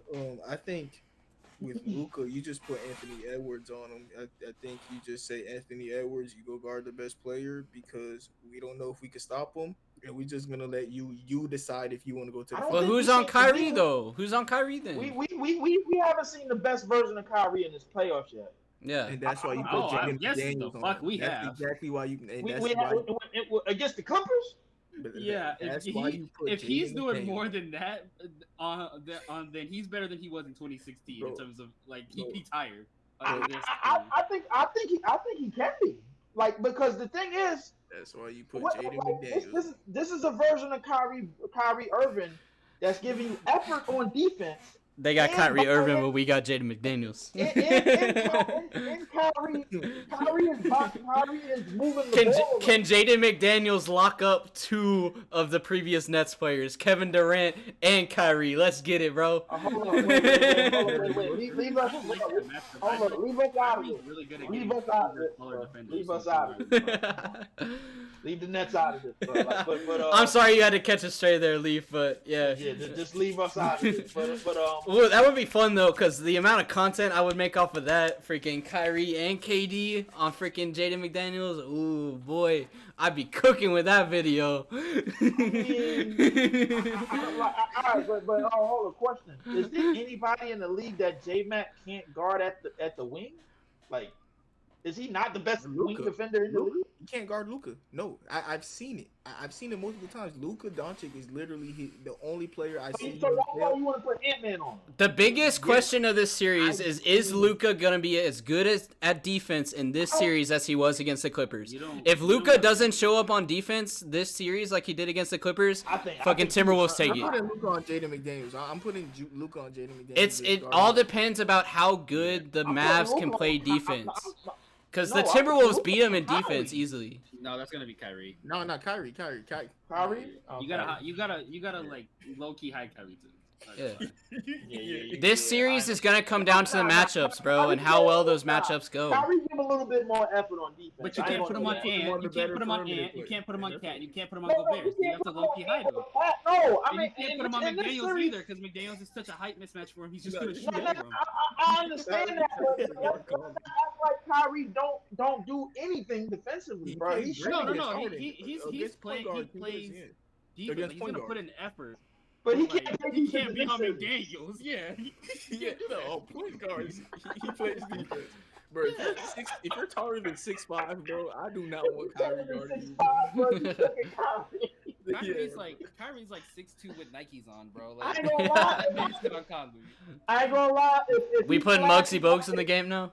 No, we're not doing it. If Kyrie flashes on Anthony Edwards, bro, and he gets a stop, bro, I swear to God, I'm pushing the narrative. Yo, Kyrie could guard him, bro. Like, I'm pushing. Again, it all depends on how well Luka defends. I don't know if y'all heard me or not, but I said if Luka needs to defend as well in this series as he defended against the Clippers, if he doesn't, TWolves win. I think Luka. I give you that. I feel like Jaden McDaniels isn't a good enough shot creator to like destroy him Exactly. in terms of like creating advantages. So he should be fine. I think the Timberwolves as a team obviously is a better defensive team than the Mavs. That's why I said it depends on how well PJ Washington, Kyrie, and Luka defend. If those three don't show up on defense, the Timberwolves are going to shoot lights out with Kat and Anthony Edwards. I don't know. Wait, hold up. You said hold up. You said the Timberwolves shoots lights out in the same sentence. Wait, hold on. Wait. We talking about a team that was what in the offense, bro? Like, I'm saying if they're not defended well by Dallas, they're gonna outscore them. Like, it's gonna be another blowout, like with the Nuggets, bro. If they do not defend the Timberwolves well, it's gonna be like 120-98 every game. Why are we pretending that the Mavericks have bad defense? I'm not saying they do. I'm saying they have to show up. Like since the playoffs started, like the Mavericks have done nothing but play good. No. I'm saying Luka is good at defense this playoffs, but I'm saying he needs to do it consistently. Because if he doesn't do it this series, then Jaden McDaniel's gonna get his 20-point game, and that's gonna be it. Like, check me out though. The whole game plan for the Timberwolves, and Chris Finch, he's been a great coach, so I'm pretty sure that he's going to come in with the right mindset, or at least I trust him enough as a coach. It's crazy. My opinions on this man has totally changed. I trust him to win the matchup as a coach, and he should know that if you beat the Mavericks, you're not going to stop Luka. Just stop Kyrie. The whole way that the Mavericks run is a rotation of Luka and Kyrie. One of them will always be playing point guard. Make sure when Kyrie's playing point guard, you blitz him with Jaden McDaniels and somebody else when Luka's on the bench to ruin the pick and roll. The Mavericks do great in the pick and roll with Lively and Gafford. And a question that was asked earlier is, how do you beat the Timberwolves? And I was happy that my way of beating the Timberwolves is the way that y'all were just arguing is done. It's small ball. You put PJ Washington at the center position, or you at least try it. I agree. You have to try it. Gobert is going to fucking block that shit all the way back to fucking Texas if they're playing in Minnesota. You're letting PJ be able to run 5 out. The problem with that is they don't have the defense to run that. Like they don't have the defenders. You're saying the defensive player of the year can't defeat small ball. Wait. Dallas does not have the defenders to run that. That's why they don't do it. All right. Whoa. Listen. Mavs in 6. Timberwolves in 6. Nick, I'll put money on it. Timberwolves in 5, bro. Like this shit is. I don't see any.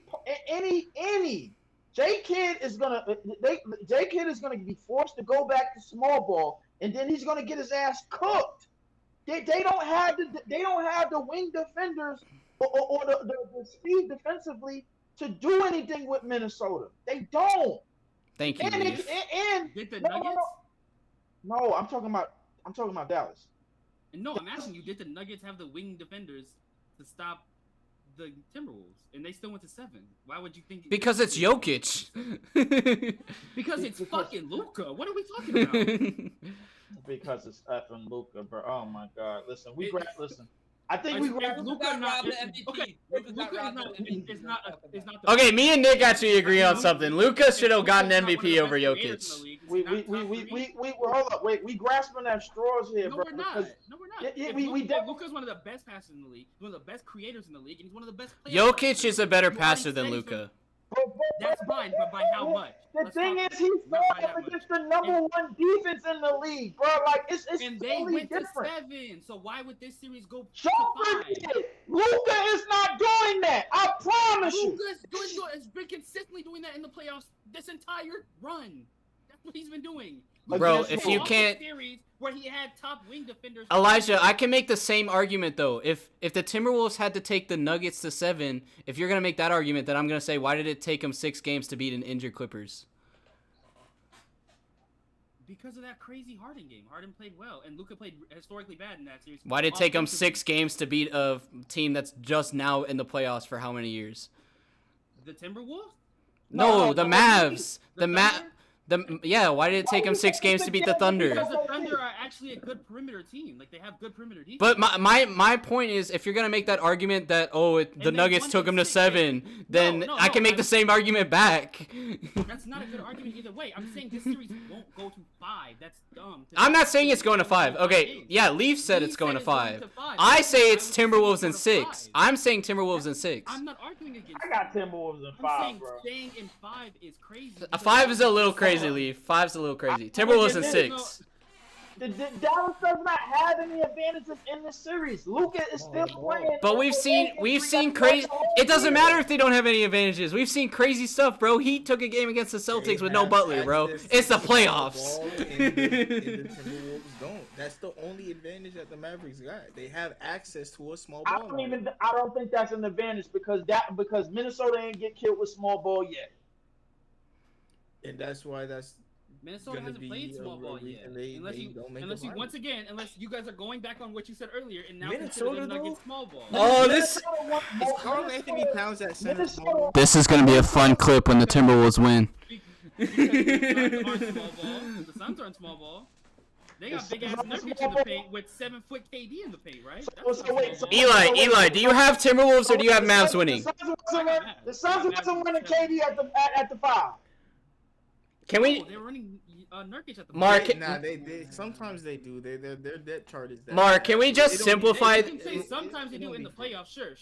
Mark, can we just simplify this and go down the line of who has what team and in how much? Nurkic was in, Gobert was in. Whenever Nurkic was out, Gobert was out. So there was the same thing. Just to let you know, bro. When they played the small ball Warriors, bro, like they dominated them. All right. And I'm talking about Minnesota. Leaf has Timberwolves in 5. When the Suns played the Timberwolves, Gobert sat when Nurkic sat. Gobert came in when Nurkic was in. So when KD's at the 5, Cat is at the 5, or Nas is at the 5. It wasn't Gobert. Okay. So you making more of my point. Anytime they put KD at the 5, it didn't work. They still got killed. Because they're running the ball through KD. They're not gonna the Mavs don't run the ball. The Mavs actually have centers to do that. Like, the Mavs don't run the ball through PJ. They're not gonna rely on PJ for all their creation. They're just using him. You're saying put PJ at the 5 as a spot up guy to bring Rudy out of the paint. As much as Kevin Durant played the 5, and that's how much PJ should play a 5 type shit. At least a floor. You try it out to see if it goes crazy. And if it goes crazy, you keep going to it. Why not? If they have 10 minutes with PJ Washington. I think this is a series. I think this is a series where Gafford is going to have to outplay Rudy Gobert. I think this is a series where he won't. It all depends on how well Luka's defended and how well Luka defends whoever he's paired up with. But we know what Luka's gonna do. Nathan, you think Luka's about to get locked up? No. Whether or not they can force Luka to settle for 3-pointers is gonna. I'm saying it all depends. This series is gonna come down to the point guards. Can Anthony Edwards outperform Luka? Huh? Did you just say point guards and Anthony Edwards and Luka Doncic? I'm confused. You know what I meant. I meant to say guards, not point guards, but lead guards, I guess. Yeah. I guess. I want to simplify this because I want to see where everybody's at because we've been like yelling at each other for like forever. Can we just simplify and say like who has what team and how many games? Leaf has Timberwolves in 5. I have Timberwolves in 6. Mar, what do you have? I got Mavericks in 7. Nick, what do you got? Mavs in the 6, baby. Let's go. Eli, do you have Mavs or no? They're just trying to push this narrative for the page. When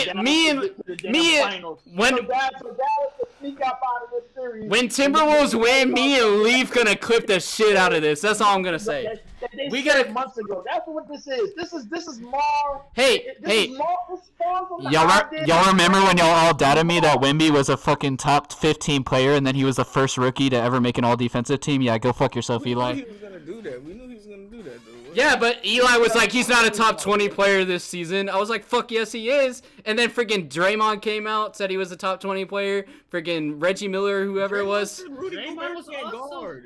Yeah, I mean, listen, hold on, wait, Nate, at work, bro, Wemby is top 25, bro. Like, come on. Yeah, but freaking Eli tried to say like, oh, he's not the top 15. And I was like, he is. It was like the middle of the season. Offseason. No, it was like All-Star break. That's what I'm saying, bro. That's my point. Is that like, bro, you all like you're not top 15 in All-Star break. While we on the subject, bro, let's just. That was my point though. Is that you doubted my take? You doubted my take. Now it's gonna be proven right. While we on the subject, just to let all y'all know, bro, Luka numbers, bro, in this playoffs as opposed from his previous 3 has dropped. He went from 31. Series he didn't play well because he got hurt. Yeah. Okay, so all right, so he's dropped to 27 points. Did they say when Luka's gonna be off of his injury? Because if he's playing on injury versus the Timberwolves, then that's another problem for y'all. And he's shooting career. He looked better the last like 3-4 games of the Thunder. So you think he's gonna be back in the conference finals? I think he's gonna be good by then. Because okay. He looked fine late. That's the only thing that I didn't like. I don't have any information on, so I that's why I didn't mention his injury once, because I didn't want to be like, oh well, he's gonna be injured, and then like he's fine game 1. So Luka is shooting career lows in the playoffs too, bro. If y'all think that shit is gonna get higher against the best defense in the fucking league, by all means. Because he has Kyrie on his team. That's just avoiding context. That's just avoiding context. Listen, he got Kyrie on. You're outright avoiding context, Leaf. You're outright avoiding context. What? The way you said that would make me believe you just haven't watched any Luka games this. You brought up the Clipper series already. That's why I didn't say anything. No, even in the Thunder series, he was still hurt. In the beginning of that series, he was settling for threes and he wasn't making them because he gets his bread and butter in the post. He is a we all said he was hurt. We all said he was hurt. And he was settling for these. That's why he's shooting career lows in the playoffs, because he was settling. You speaking more to my point, bro. If we know all of this information, bro, like, how do we expect him to go against the #1 defensive team? Because he now looks healthy. He's now looked healthy since these later Thunder games. He's looked better. He looked healthier. He's looked healthier. That's why we're saying healthier. Yes, he's no longer just shooting threes anymore. He's now playing his actual game. Look healthy. I mean, what else are we supposed to say? According to the analytics and the map, he looks better. Yes, nigga, he looks better. Nathan, you got any analytics to tell us how healthy Luka is? Yeah, what do you want? You want me to go talk to this nigga's doctor? That's why that's why I asked from Eli, because I don't know what his health is looking like. You want me to go get a doctor's note, bro? Like, no, I see. Like people think I don't admit whenever I don't know something. Like that's why I asked Eli how healthy is Luka looking, because I didn't know. Yeah, in those later Thunder games, he looked a lot healthier. He was going to the post. He was being more physical. He was actually running the break instead of just like doing his little pat step back 3. I only watched the last couple games of that Thunder series, so I can't compare the last 2 games to the first games of the series, because like I would just say go watch game 1 and game 7, and that'll. Okay. I watched game 5, game 6, and game 7, but I didn't watch games 1 through 4. Game 1 was so bad that it scared me and changed my pick. Like I changed to game one was right. He looks really hurt in game 2. Bro, like I ain't gonna lie. I work a lot of time during the game, so I have to keep up through the app sometimes. Yo, is it me, bro, or Nate is starting to look more and more like Matt Bonner? Bro, everybody fucking says that shit. God damn it. That low-key, because I'm a Spurs fan, that low-key was gonna be my Halloween costume this year. I always do a ginger. So whenever I record the pod, you gonna have the he came to. So he still lives like around San Antonio. My girlfriend works at a children's museum, and he brought his son to where my girlfriend works. Your girl Addie is crazy. We look like Matt Bonner. But like, every year whenever I record the podcast on Halloween, I try and do like a funny ginger costume just for the pod. So year 1 I did Pain from Naruto. Year 2 I did Rick Astley, and I rickrolled my audience. And then this year I'm gonna try and do Matt Bonner. All right, cool. Hey, alright, on to the Pacers. Bro, we not talking about that shit, bro. Celtics. Wait, hold up. No. Celtics in 6, bro. Celtics in 6. No, we can talk about that. Yeah, we will. We're an NBA podcast. I mean, we have to, right? But, hold on, I want to talk about a couple. I mean, Eli, even as a Knicks fan, liked my comment in the chat where I said I'm not paying attention to the Pacers-Knicks series because either one's getting knocked out next round. I said this in the beginning of the series. Yeah. I was like, we're gonna go to the conference finals and we're gonna lose. Unfortunately, injuries happened, so we didn't make conference. Everybody was joking about not watching the Cavs Magic series. I liked the Cavs Magic series. I didn't give a fuck about the Pacers-Knicks series. This series though, I do think that Jaden McDaniels should be guarding Kyrie Irving, like I said, because Luka's the only player I've ever seen Jaden McDaniels have trouble with, and I'll admit this: it was one regular season game, or it was 1.5. I didn't watch the whole thing, and it was FIBA. So it was FIBA. So we basing it off of FIBA. But I'm being honest. I'm saying it was a FIBA. It was like 2 FIBA games and 1.5 NBA games. I'm just saying. Okay, so on a scale of 1 to 10, how bad was the cooking, bro? Like, what he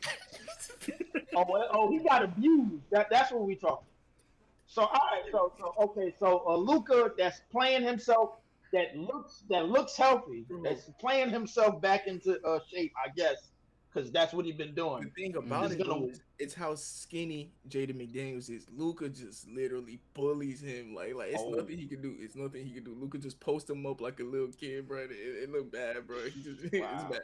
I feel like as long as take a look at some of them highlights. Jaden McDaniels is there in the way, and he can make Luka adjust his shot, you have Rudy Gobert in the paint. If y'all still if y'all still talking Wolves Mavs, I'm gonna go get something to eat, bro. Because I already said my piece about Timberwolves. Freaking, they winning everything. Come on now.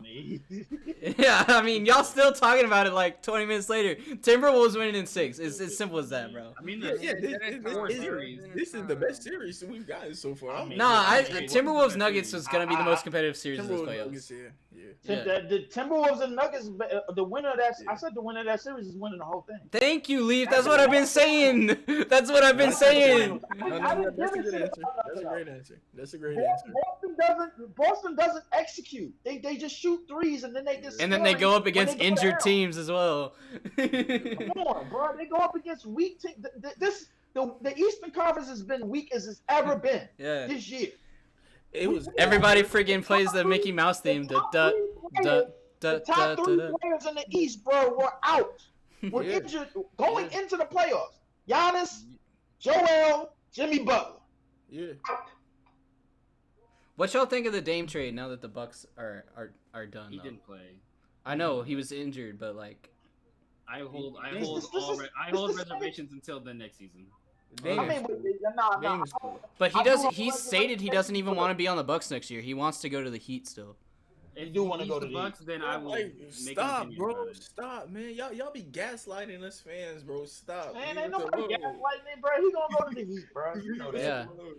Whenever he ranked his top 5 players he wants to play with, not a single Buck was on it, and he had Bam and Butler both on that list. Didn't have a single Buck player on it. Yeah, I know, but like he's gaslighting us, bro. He's gaslighting us, bro. Game running from the grind for real, bro. Yeah, he gaslighting us, bro. I said Bam because I was thinking Bam and Dame at the same time. I see Bam and Dame at the same time. Miami don't got enough to offer, bro. Yo, Ma, what y'all doing in the draft this year? Who y'all looking at? I seem to be looking at Zach Edey, bro. I don't know who that is. Y'all looking at Zach Edey? Yeah, that's what somebody tried to say that we should get him and pair him with Wemby to have 2 bigs, and I was like, that's fucking terrible.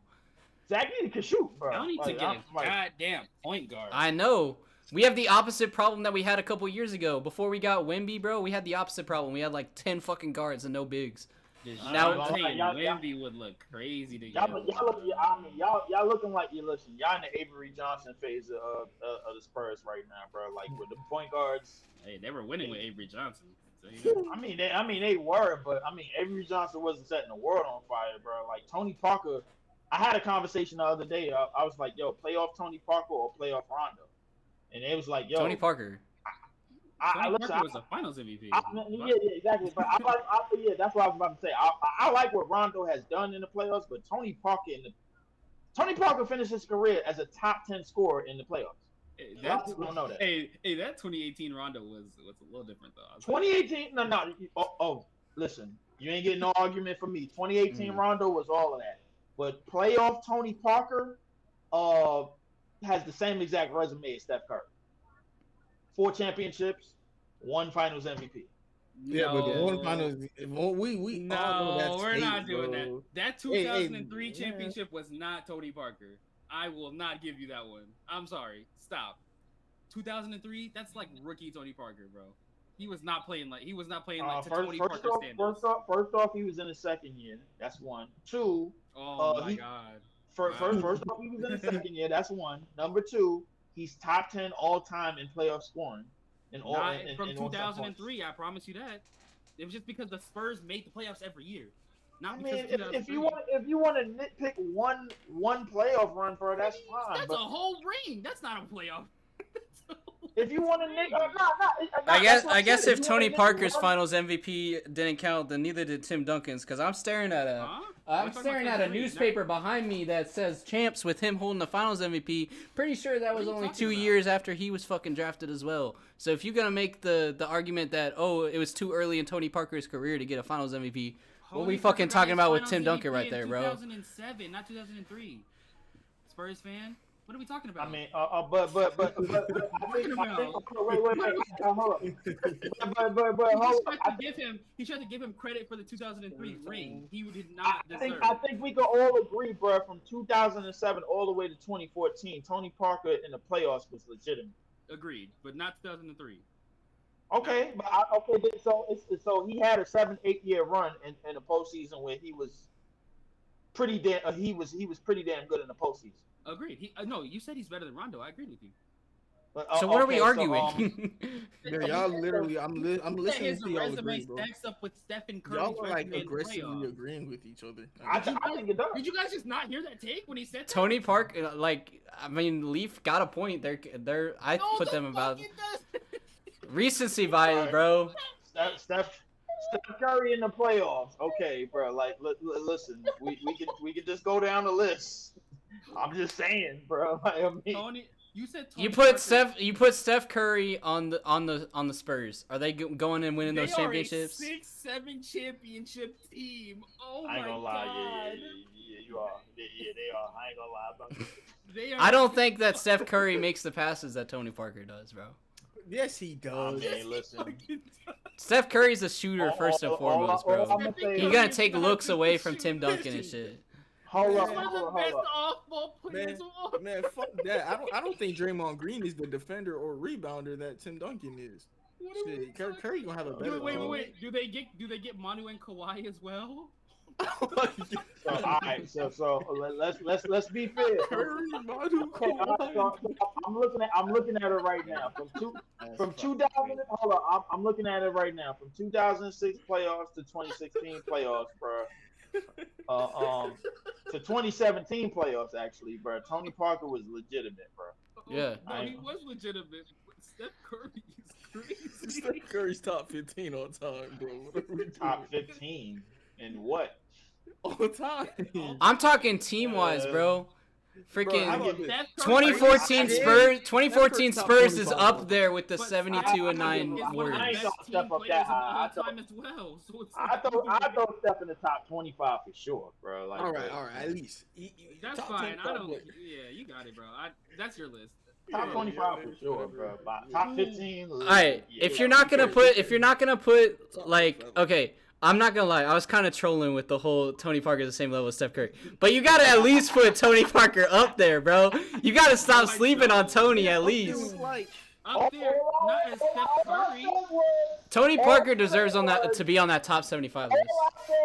Top 75, but like Curry's top 20. Tony Parker's like top 40. All I said was Tony Parker in terms of the playoffs.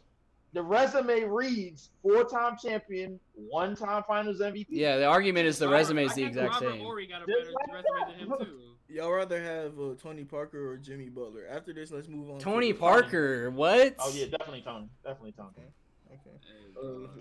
I know you a Heat fan, Mar, but come on now. Got a better playoff resume than Kobe Bryant. Said John Havlicek. Hey, I was watching John Havlicek this weekend, bro. John Havlicek did not have no better resume than Kobe Bryant. Yes, he does. I'll tell you, bro. Havlicek was balling, boy. Havlicek only been in the playoffs 4 times in his career. Hell no. No, he's not. John Havlicek is an 8-time NBA champion. What are you talking Oh, you about? said John Havlicek. I thought you. I'm thinking of somebody else. Jeff Hornacek? Is that what you thinking of? Nah, I was thinking of somebody else. I don't know why. Yeah, John Havlicek is an 8-time champion and a Finals MVP. I He was has a gonna better resume than Kobe, I guess. this weekend, bro. I know damn well. I was watching multiple playoff runs. I seen. I'm not giving you John Havlicek. No. Why would you not give me John Havlicek? I'm not, because bro. Listen, it was getting. How do we get from the Wolves versus Magic to here, though, bro? That's what I'm wondering. John Havlicek, was he not their leading scorer? John Havlicek was not getting carried. He had the Tony Parker team. Havlicek was getting carried in 63, 64, 65.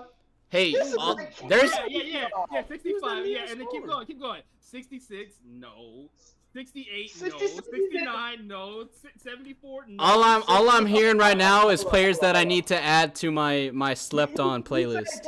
I got a series on my channel talking about people slept on. All I'm hearing is more content. Hold up, let's revoke this right now. In 63, he was averaging 11 points off 11 attempts.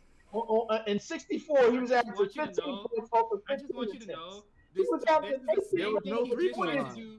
There was no 3-point line. Nathan, this is the same thing he just tried to do with Tony Parker not 5 minutes ago in 2003. But now 63. Now 63 it's a big deal. But 2003 it wasn't a big deal. I didn't do that. I said from 06 to 2017, bro, Tony Parker was legitimate in the playoffs. That's 11 years. Okay, from 66 to 74 or 76, John Havlicek was legitimate in the playoffs. So what are we doing? No, he was not. That's 10 years. That's 10 years. 23 points off of 22 attempts. 27 points over 23 attempts. The league average field goal percentage. The league average field goal percentage in the league was like 44, I believe, if not a little bit less.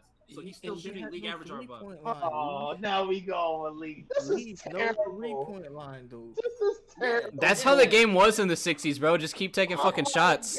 That's why Wilt had games with fucking over 50 field goal attempts. The pace was crazy, and they were just chucking shots. Yeah, they were just fucking shooting. The pace was crazy. Like the pace shots. Therefore, you need to not ever bring up nobody in the 60s or the 70s in these conversations. The 80s was the same way. 80s was the same way. Don't bring up nobody in the 80s then. Damn, we just hate on the. Hey, fuck it, bro. We just hate on the. We done with the 80s. Wait. If Curry's not in your top 15 and you don't have nobody from the 60s, 70s, or 80s on that list, I do have people from the 80s. I know I do. But the 80s was the same way. They were just fucking. The pace was crazy. The pace was historic. It was insane. The pace was crazy, but that don't mean it was over there chucking shots. But that don't mean it wasn't. That don't mean it wasn't great players. Again, I got a series on my channel about people that are slept on. I'm just hearing more players, more content. We don't count the 50s. That's the we definitely count the 50s. We're not counting the 50s. The only player that's valid in the 50s is Bob Pettit, bro. That's all I'm giving you, bro. Like I swear that's it. I'm not giving you nobody. I give you Mikan. Mikan, all right. If you want to throw Mikan in there, that's fine. That was the player I made the very first video of that series on.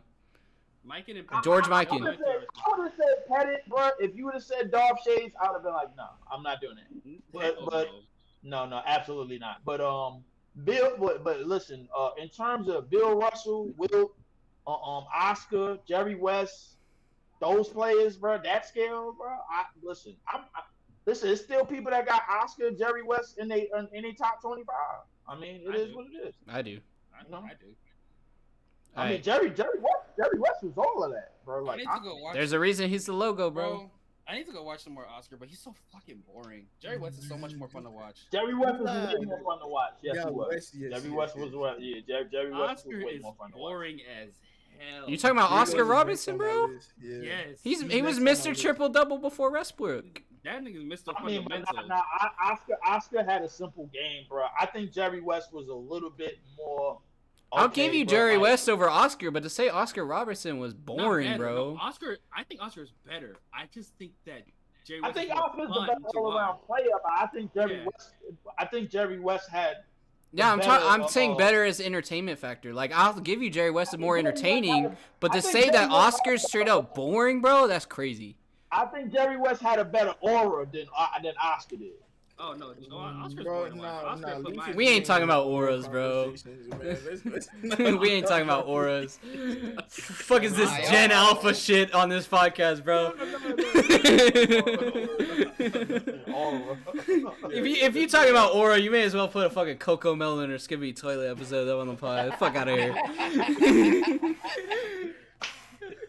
Y'all some fools, bro. We're on a series with no aura, bro. This shit got no aura at all. We got Yeah, it do. No, it don't. Yes, it do. Nobody gives a fuck about this series. Can we just skip past it, bro? Always gotta go against the grain. Leaf go against the grain more than me. Yes, we do. We do. All right, well, I was joking about going to get food before. I'm going to get food during this You know talk because why I don't give a Leaf fuck cares? about Celtics faces. Fuck that. Leaf cares because Leaf is a Celtics hater and he wants to see them fall. You're wearing a Boston cap, bro. You can't say you're not a Celtics hater. This is not a Boston cap, I said bro. Brooklyn, didn't I? No, you didn't. Oh, You said Boston. I meant to say you're wearing a Brooklyn cap, bro. You can't say you're not a Celtics hater. I mean, they take your future, boy. But Eli's also a Knicks fan, so he's right there with you, bro. I don't hate the Celtics. I got the Celtics We winning. gave the Celtics 2 Scottie Pippins, bro. Okay, fine. Let them move on. But listen. I respect the Celtics. Do we whoop their ass in the regular season? Yeah. But do I respect the Celtics? Sure, bro. They're good. They're cool. Y'all got one win against them, and that was late in the season, bro. Stop. But listen, the thing about this series is that in terms of aura, like y'all was talking about, the Pacers' offense is aura. They shot 67% in a closeout game, bro. What are we talking about? That's aura. They shot 76% in the first half of that game. That's aura. You're not beating a team that's shooting 67% from the field. I'm sorry. Not you just were going against 3-point shooting teams as a negative, but this Pacers are. No, they shot 67% from the field, Elijah. They didn't shoot that many threes in that game. They were field shooters. They mid-ranges, close Are you ranges. telling me what they shot in that game? Like I didn't watch every second, tears in my eyes. What? I mean, you probably shouldn't watch that game. Y'all was close. Y'all was close. They Y'all had brought it back Pascal with shooting 7. threes in that game. It was sickening. Hey, listen. Listen. I ain't gonna lie. It wasn't a team known to man that could have beat them niggas, bro. That day. I ain't gonna lie. That boy Tyrese was just throwing shit up. Tyler, listen. Oh. While we talking, bro, TJ McConnell was looking like fucking a 2K shot creator. He's not getting that on the Celtics, though. I need these motherfuckers to sponsor me, bro. I eat these all the time, bro. Hey, if Payne for anything more than 12 He's minutes, getting that off on Payne. If Payne brings the dog, TJ McConnell, he is going off. I'm calling The it fact that I think talking about this ice cream is more interesting than talking about this series tells you all you need to know, bro. Okay, bro. This right. fucking ice cream is only 300 calories, bro. I eat this shit every fucking day. First off, you look like somebody that plays for the Pacers. That's one. That's number two, bro. This series is very important because the thing is, the Pacers execute an actual offensive game plan. The Celtics just give the ball to somebody and move the hell out of the way. The Celtics are a top tier defense. And even if you want to say Jason Tatum is a flop on offense, which I know you do, you cannot deny his defensive play. Defensively, I'll give you everything, bro. The Celtics defensively. And this is going to be the Pacers' first real defensive challenge because when they played the Knicks, when we had our defenders, we were whooping their ass. When we lost our defenders, they started whooping our. No. We actually whooped their ass when we had our defenders. It's not a. OG had 30 points and a half. It's not a. Bro. This might end worse than the Cavs series, bro. I'm not gonna go. I think it's gonna be Pacers. Pacers are gonna get 2 games. I think they're gonna get. Are the Pacers? Are the Pacers the worst? He get the most games out the Celtics this playoff run without Jimmy Butler and Terry Rozier. I'm talking shit. Didn't y'all go to 5? Exactly. The Cavs went to 5 too. Yeah, but I got a person. Like I'm a Heat fan, bro. I'm gonna sit here and say shit. Hold on. I got a question, bro. Are the Pacers the worst team to ever make a conference finals? No. Fuck no. No. Anybody worse than them? I don't know, bro. I ain't trying to bring all that some of parade, the so Nets teams that made the finals back in the day were garbage. God awful. Bro, Eli just saying that to get Leaf going. I know it. No. Leaf. No, wait, guys. Leaf. I genuinely forgot you were a Nets fan. I genuinely forgot. I've been wearing this hat for like almost an hour and some change, and he forgot I was a Nets. Some of them 2000 Nets teams are not everything. Some of them Raptors. You need I to think the go back Raptors. and go look at the teams, bro. They had Vince Carter and stuff in the early 2000s, bro. No. Raptors in the That was 2010s. J. Kidd and Kenya Martin. The Raptors in the 2010s when they were going against LeBronto sometimes in those conference finals. Absolute garbage. Hold on, I got a team for you. Trae Young in the Atlanta Hawks.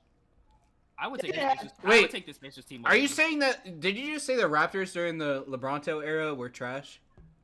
He said some of the worst teams to make the conference. Nah, bro. I did a whole video talking about that. The Raptors were solid. They just went up against fucking LeBron.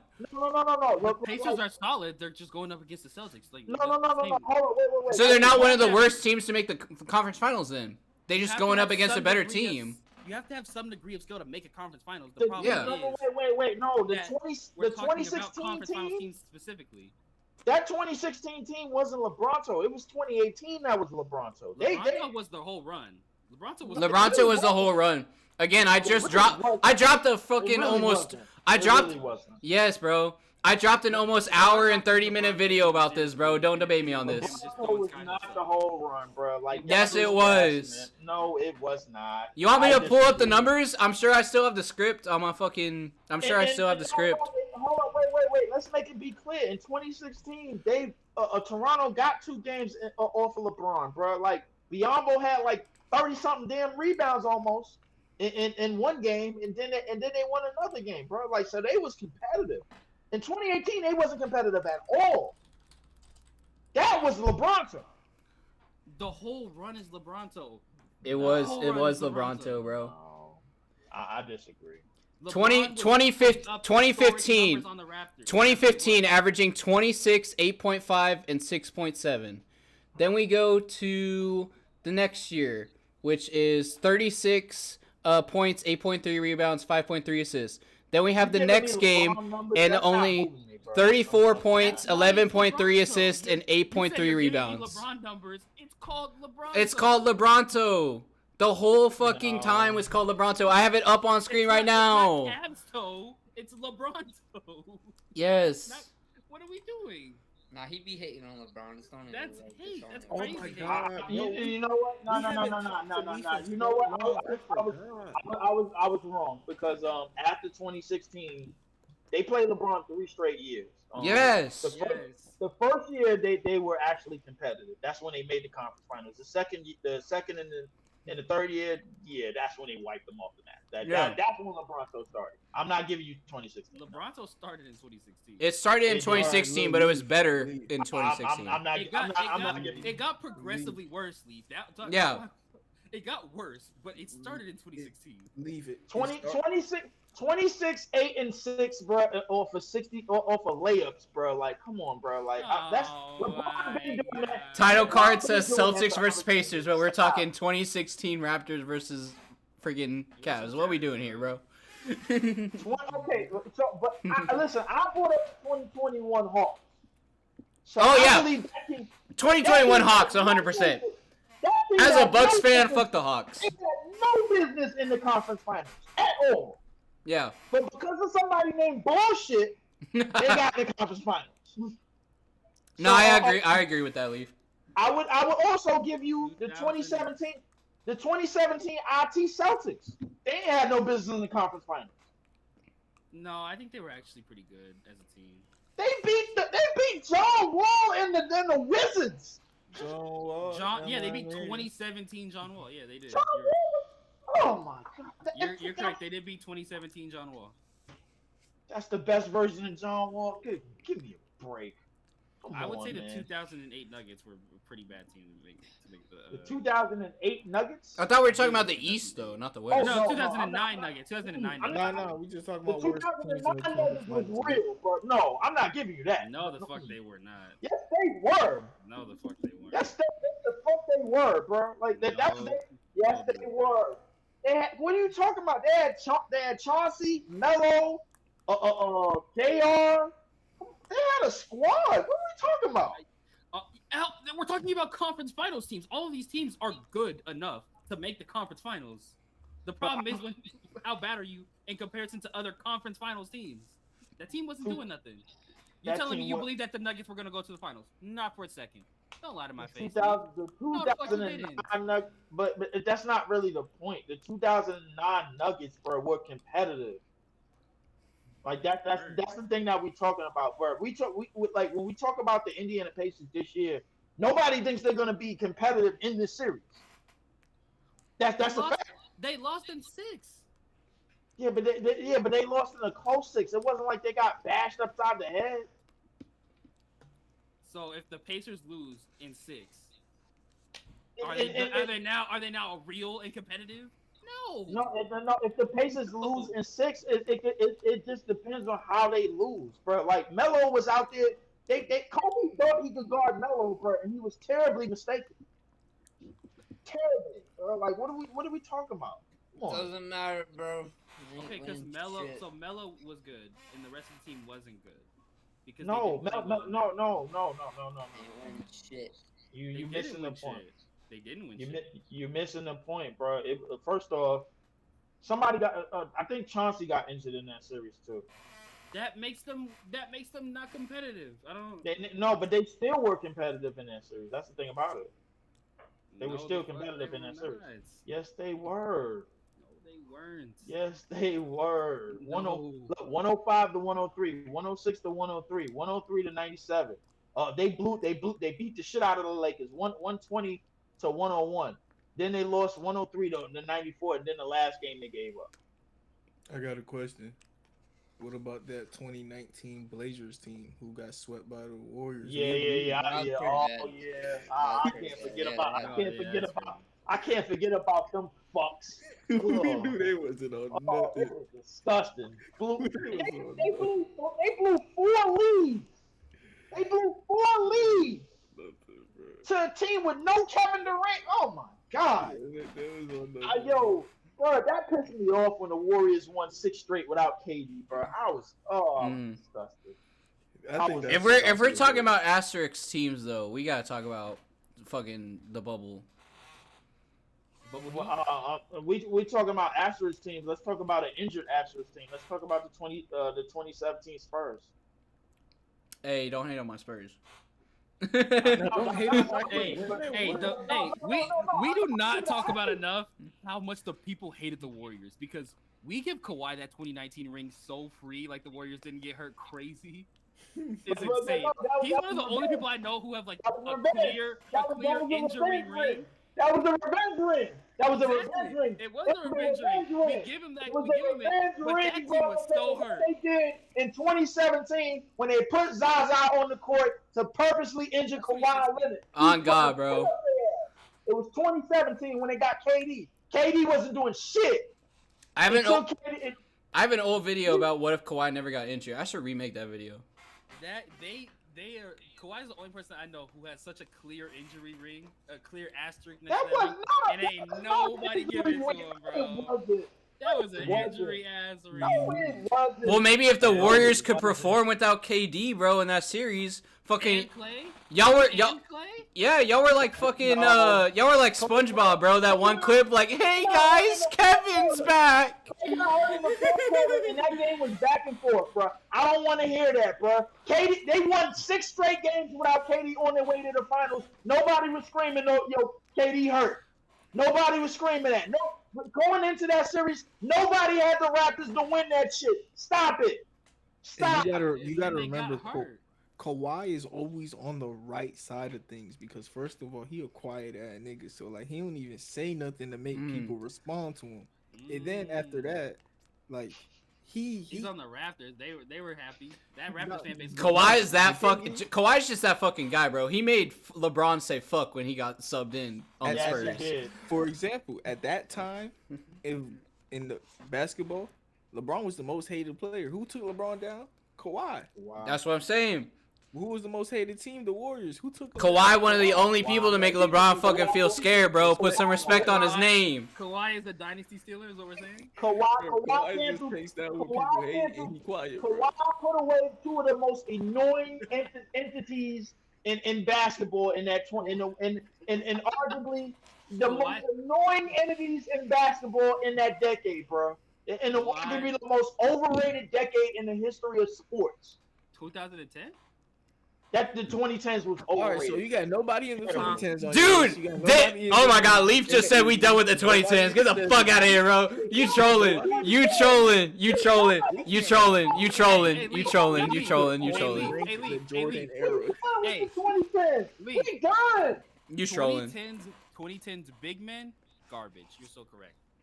Man, Kevin Garnett, Tim Duncan, bro, Dirk. Like, what are we talking about? Tim Duncan was at the end of his prime, and Dirk was also at the end of his prime. Those are 2014 championship, and it's Tim Duncan's prime. Okay. Bro, the best big man of that era was AD and Boogie. Yeah, he couldn't be the best player on that team anymore. AD and Boogie. Dwight Howard. AD and Boogie didn't come until the late 2010s. In the years, bro, he was washed after 2009. Your best bigs in 2000 and 2010s was like DeAndre Jordan, Pau Gasol for a couple years. Yeah. Mark Gasol. Kevin Love. Blake. That's garbage. Put that up against any other era of big men. That's garbage. That's terrible. Nah, Blake Griffin was actually kind of dominant before he dropped out of his prime. Put Blake in any other era of big man. Yeah, I agree. Clippers Blake Griffin, bro. He freaking took the Spurs. 18 and 13 until 2014. You what? Bruh. That's 4 years, bro. That's all you need in that era, bro. 4 good years, and you one of the best big men of that era. That's what I'm saying. Bruh, Rudy Gobert was one of the best big men in that era. Bro, that 2010s decade, bro, all across the board, bro, was overrated, bro. Nah, you trolling. All across the board. Trolling. Hey. They put LeBron and Steph in 4 straight finals, bro. They didn't even give no type of, bro. Like we all knew what was gonna happen. Like, LeBron and Curry, just some guys, bro. The Lakers were in 4 straight finals. What the fuck are we talking about? They did the same thing.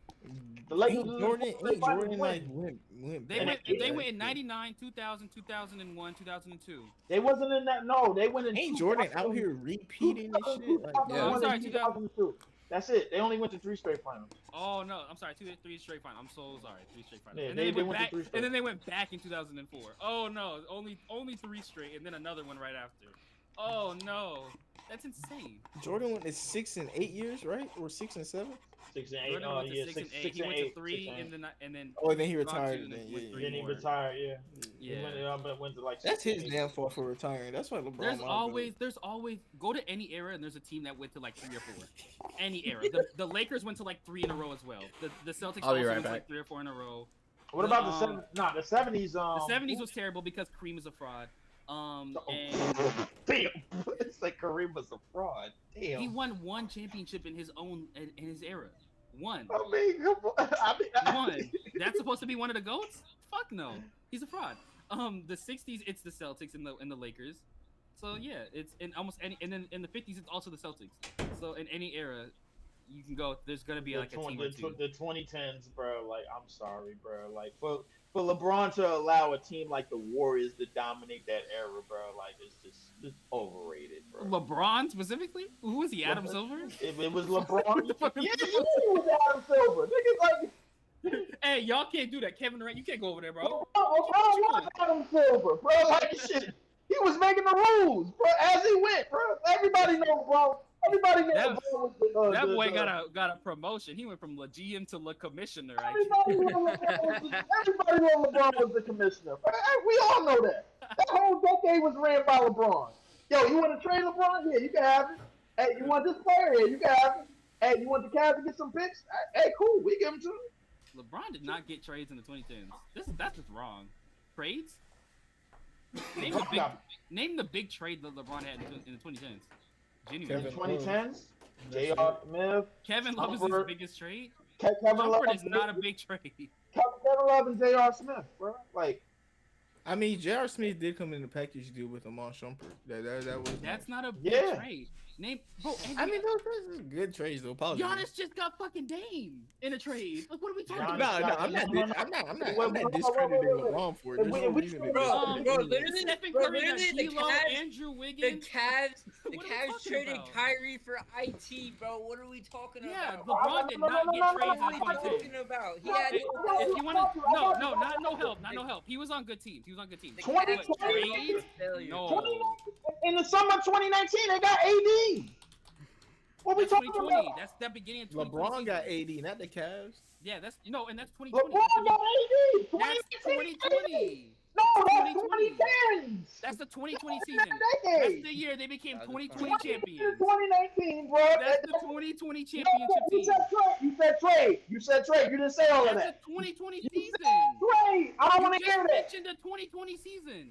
No, I I said the didn't- 2010s, I and you didn't mentioned the 20. 2020 season. In the summer of 2019, that's when they got the trade. Towards You the said trade. season of 2020 No, is I when he don't got want the to hear that. You trade. had this shit on. They played more games in 2020 than they did in 2019. LeBron They didn't played even more really games play in 2020 than 2019. Mark, did he not say trade?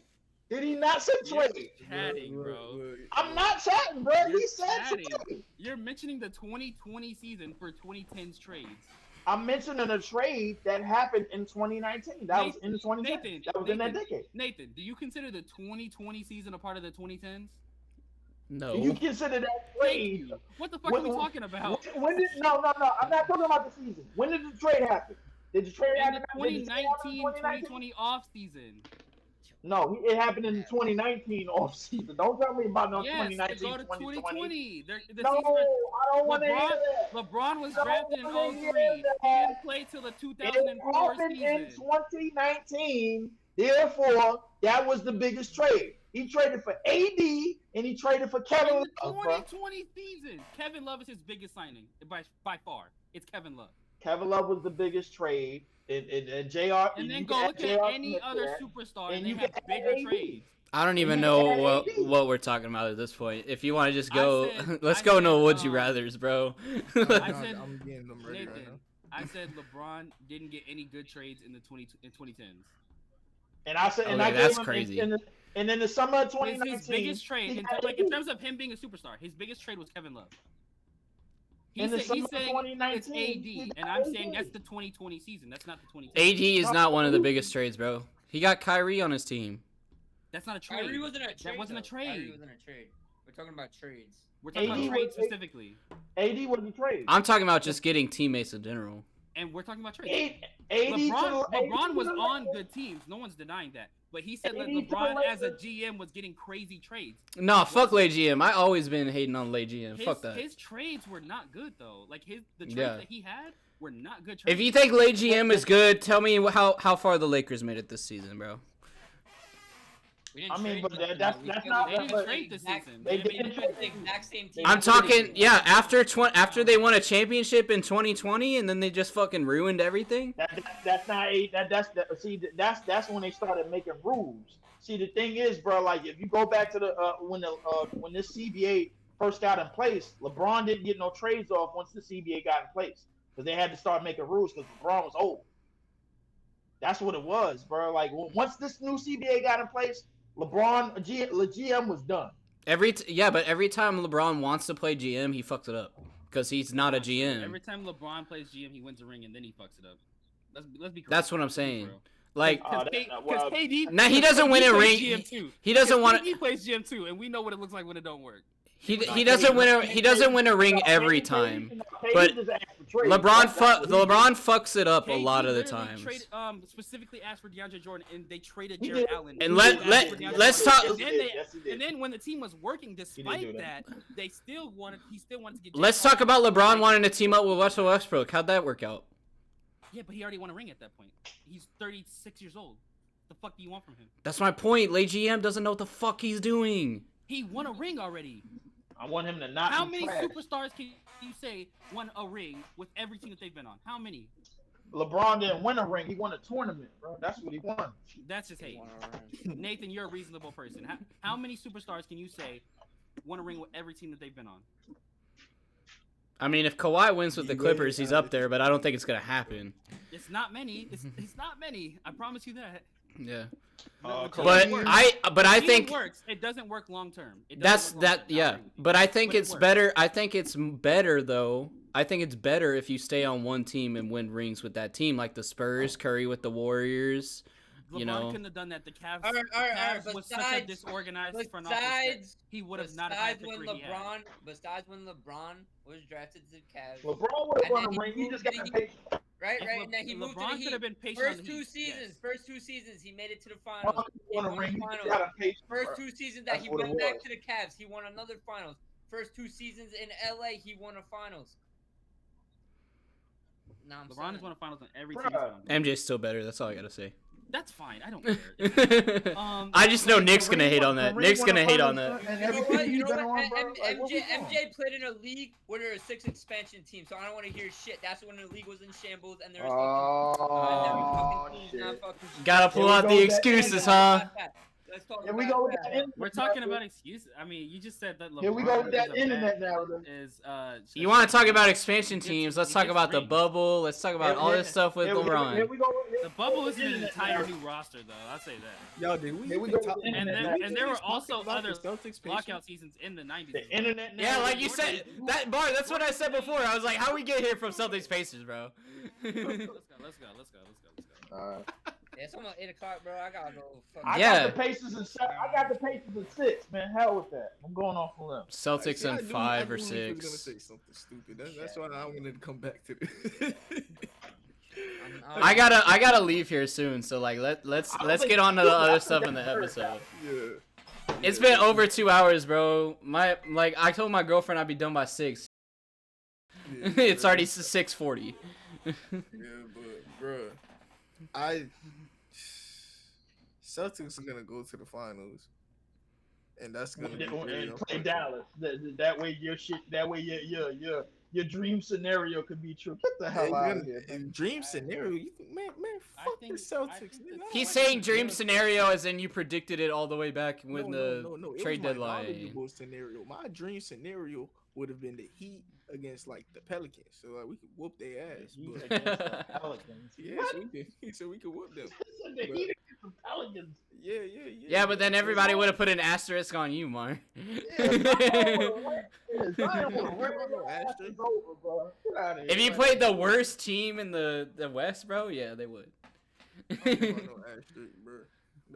That's for y'all to talk about. They're gonna be seen with a ring. Celtics are about to win a ring, but it's not gonna be because of Tatum heroics. I'll tell you that. It's not gonna. It's not gonna be because Celtics are not winning shit. They're not. Timberwolves winning it all. The Timberwolves is winning this whole damn thing. Y'all believing in all of this media hype of Ant, though. I appreciate that. It ain't media hype, bro. It's watching the games and watching the stats. Fuck you mean? The media ain't even talking about him, bro. What are we doing? The media's not talking about Ant?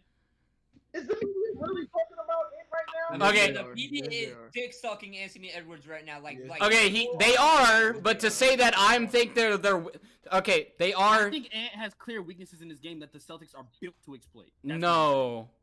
Yes. His the media, okay. A playmaker sitting him next to Derek White, one of the best passing lane players in the league. Yes. The media. Size. That's gonna be a problem. The media is hyping up Anthony Edwards, but to say that that's why I'm going for them is crazy.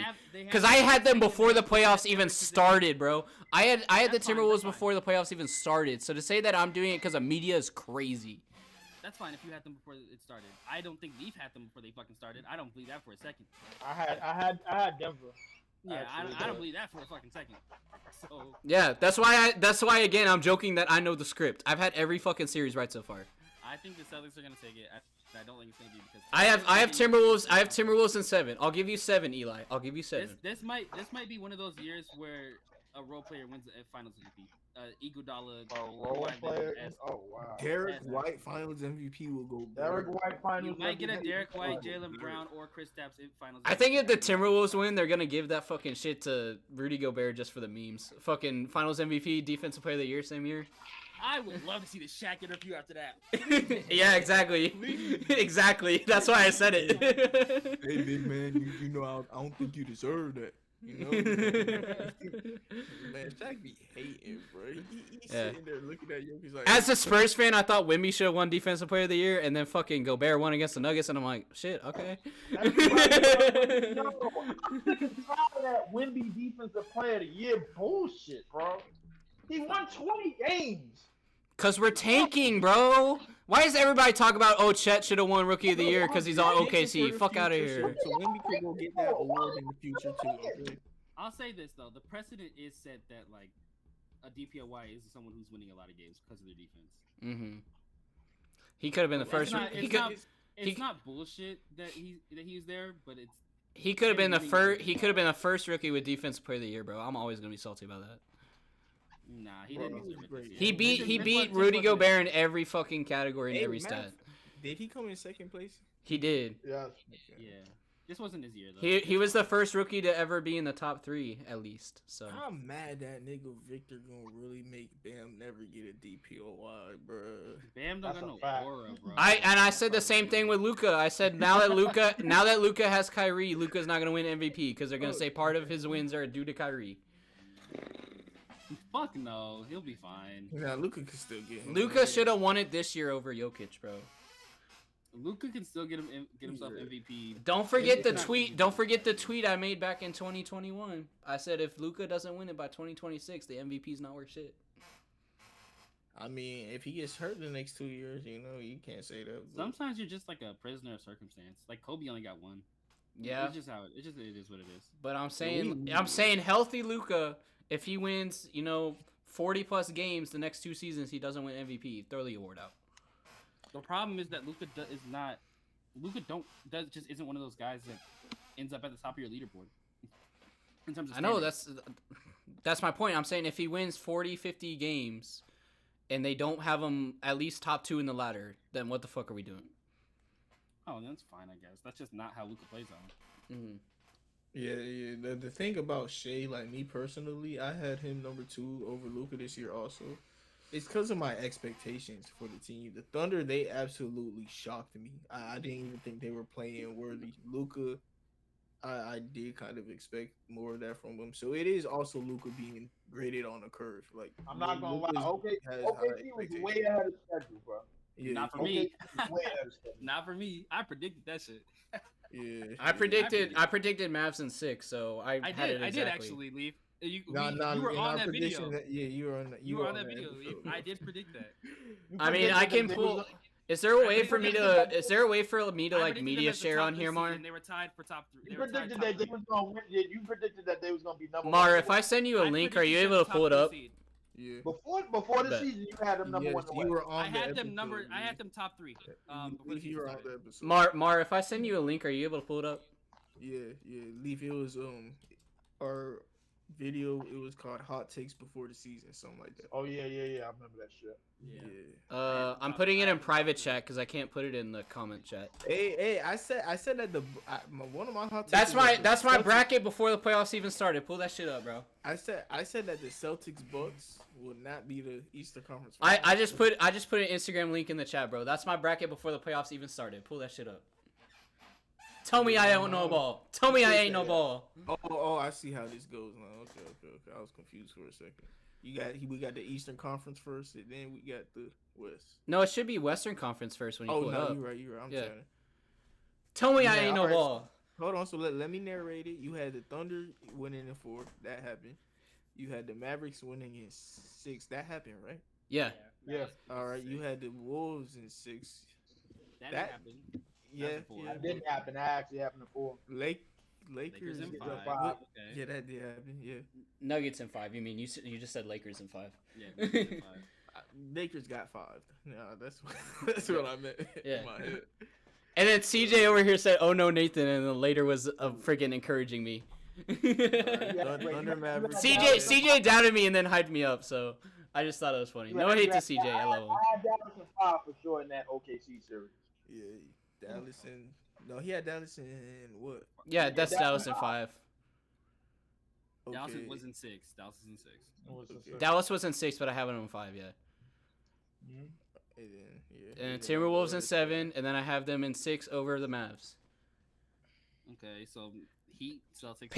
Pacers Knicks is the only series I've outright had the wrong team. Yeah, Sixers and Knicks. I had them in 5 as well, but it ended up going 6. No, it's 7. It went 6. Pacers and Bucks in 6. I think that's what happened as well. Yeah, it is. I got a question, bro. Did the NBA miss out on Knicks versus Celtics? No, because Knicks versus Celtics would have been New York rivalry. I mean, it would have been fun. I mean, but that was that would have been title, but like people who actually watch games, we got benefited with the Pacers. If you think about it, bro, barring injury, that might have been their biggest money grab, bro. Go to the next slide, Mar. Go to the next slide. Yeah. Barring injury, yeah. If fully healthy, barring injury, that would have been the Knicks. That would have. I have all the games listed out, so we can see how it goes. Yeah, we'll see. Barring injury, I think that was the NBA's biggest money grab of the playoffs. Mar, if I predict every single game correctly in that last series, what you gonna do? How do you market Minnesota? No, like you market Ant. That's how you don't market Minnesota. You market Ant, and you call him the next Jordan, and then you put him in the finals. But Ant said he doesn't like that though, so I don't know if you can do that. It doesn't matter if he Ant said he doesn't want to be compared to Jordan, and he doesn't want to be called. They're just gonna say that's a Jordan thing to say. That's like it doesn't matter. That's something Jordan was saying. That's something Jordan. Right. They don't want to be like nobody else. They want to be like them, bro. I don't. That's what he's supposed to say. Hey, talk about Anthony Edwards. That's a cool way to segue into these would you rather. Finally, bro, I can do this and then leave. We're doing the Anthony Edwards edition. Are we doing both me and Leef, or how we doing this? We'll see how we do it. I low-key feel like lobbing you. Like, are you gonna ask me and then ask Leef? Like, are we gonna ask both of us and then make a short out of both, or what? How are you gonna do it? I don't know. We about to see. We just how it usually be, just 1-on-1. Yeah. But I'm saying, are me and him gonna get the same would you rather's? And for the record, bro, just because Ant-Man is in the conference finals, don't mean I'm putting him over Joker and a whole bunch of niggas, bro. Like, please, let's just end this shit right now, bro. Damn. Like Mar did. Ma, come on, bro. Don't. We'll see how I go. I got Edwards pretty high on my list, because Brunson led points per game this playoffs, but then he got injured and he got fucking stopped by the Pacers. All right, question: Is Ant-Man a top 5 player coming into next season? No. Very close. Is he? No, he's not very fucking close. Why are you lying? He's like top 7, top 8, something like that. He's not top 7 or 8. Elijah, where you got him at? He's like fringe top 10. Okay, so you got 10 people for sure in front of him. No, he's at like 10-ish. Oh, so you got 9 people. I got 9 people for sure. If you have LeBron or Curry on that list though, then the list is invalid. Curry is better than him still. Huh? Curry is still better. Curry's better. Curry had to fucking carry the Warriors, so I can give Curry. Had a bad team. It's not that. I know that I'm agreeing with you, Eli. If you just let me fucking finish, goddamn. I'm talking to Leef. Oh, okay. All right, listen. I don't have a problem with anything that y'all said about Curry carrying this year, this, that, the third. He had a bad team. At the age of 36, but I wouldn't put him top 5 still. I put him like top 7. Curry. He hasn't had the regular season that combats with a lot. These young players, it's end of the era, bro. These young players are taking over. In terms of playoff performance, he's been up there, but his team is also one of the best teams in the league. So you got Curry one spot ahead of Ant. He'll be 1 or 2. Yeah, he'll be like 8 or. I can take 1 or 2 spots ahead. I can take 1 or 2. But putting Curry like top 5 or top 3 right now would be crazy. The top 3 solidified. Jokic, Giannis, and Luka right now. Exactly. Whatever order you want to put them in, I don't care, but those are the top 3. Yes. You putting Luka over Giannis? Whatever order you want to put them in, I don't care. But yeah, Leef was trying to bait you, pull you in. then I think you get your Shays, and your Embiids. Okay, so Joker, Mom, Luka, license and registration, Giannis. Nice. I saw that part. Just pull up your notes. I ain't gonna lie. I got him beat right at 5, but I mean it's kind of fringing it for me. But I mean, but SGA. Wait, hold on. So number 6 was who?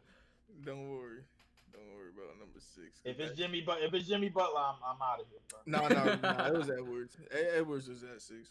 I still have AD. All right, let's get on with the would you rather's. Anthony Edwards. I take 80 above. Yeah, we got hurt as Bishop. I'm a D1 AD hater. You give me any would you rather's with AD, I'm taking everybody over him.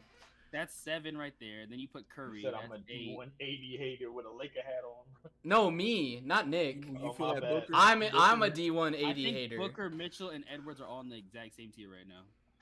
Those are the 3 guys that you would argue are the fringe top 10. I'm taking Wemby over AD to build my team. I didn't think they all in the same tier. I agree with that statement. I do think like coming into next season, Ant is clearly the best 2-guard in the league, right? Bro, I'm getting sore sitting in this chair. Let's fucking get on with the would you rather's, bro. I don't think it's clear. I don't think it's clear, but I think it's weird because all of the guys who are of a I gotta get up and like move around, bro. Like let's go with this would you rather's. Spider D Mitch. You just said the same person twice. I need a fucking standing desk so I can fucking sit my here and bad. do all this shit. Spider D Book. My bad. And Ant. Those are all three of them are 2 guards. Right. And those are all 3 guys in the same talent level as him. Who's number 1? I don't know. That's what I'm saying.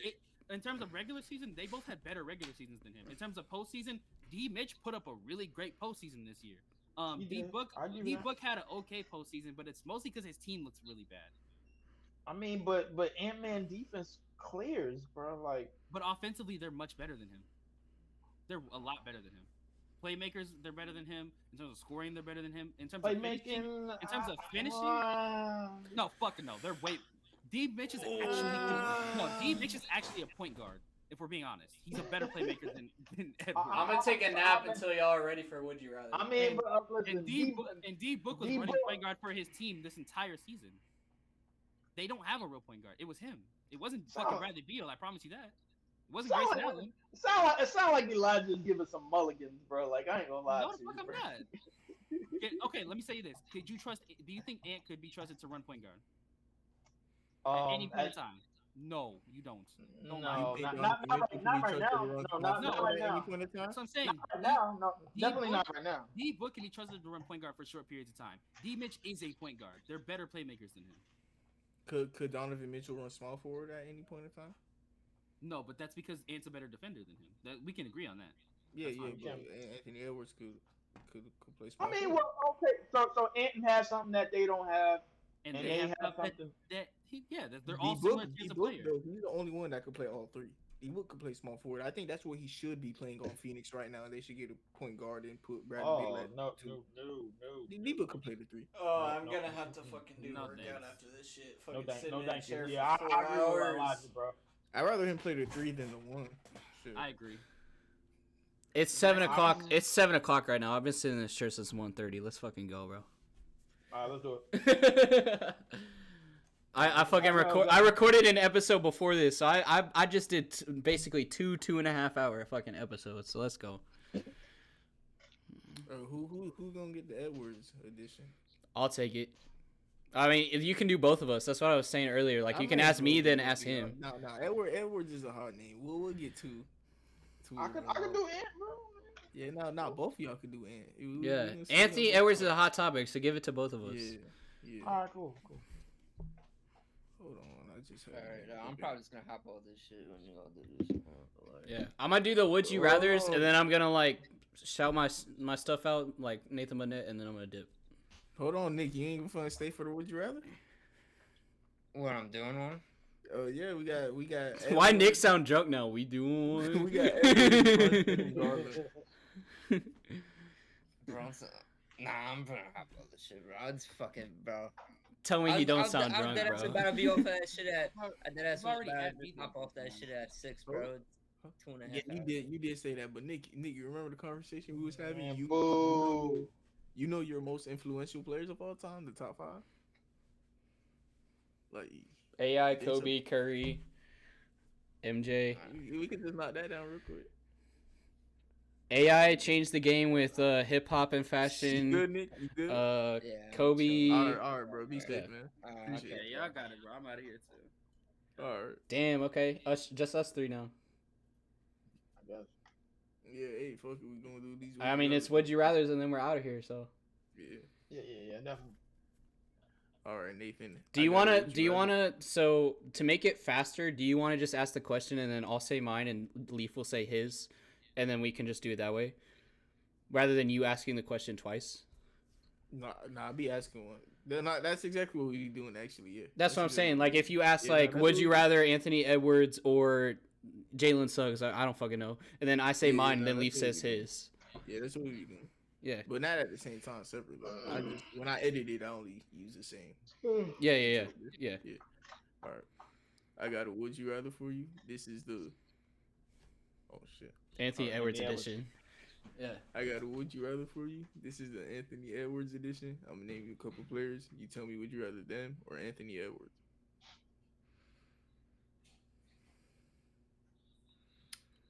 Shai Gilgeous.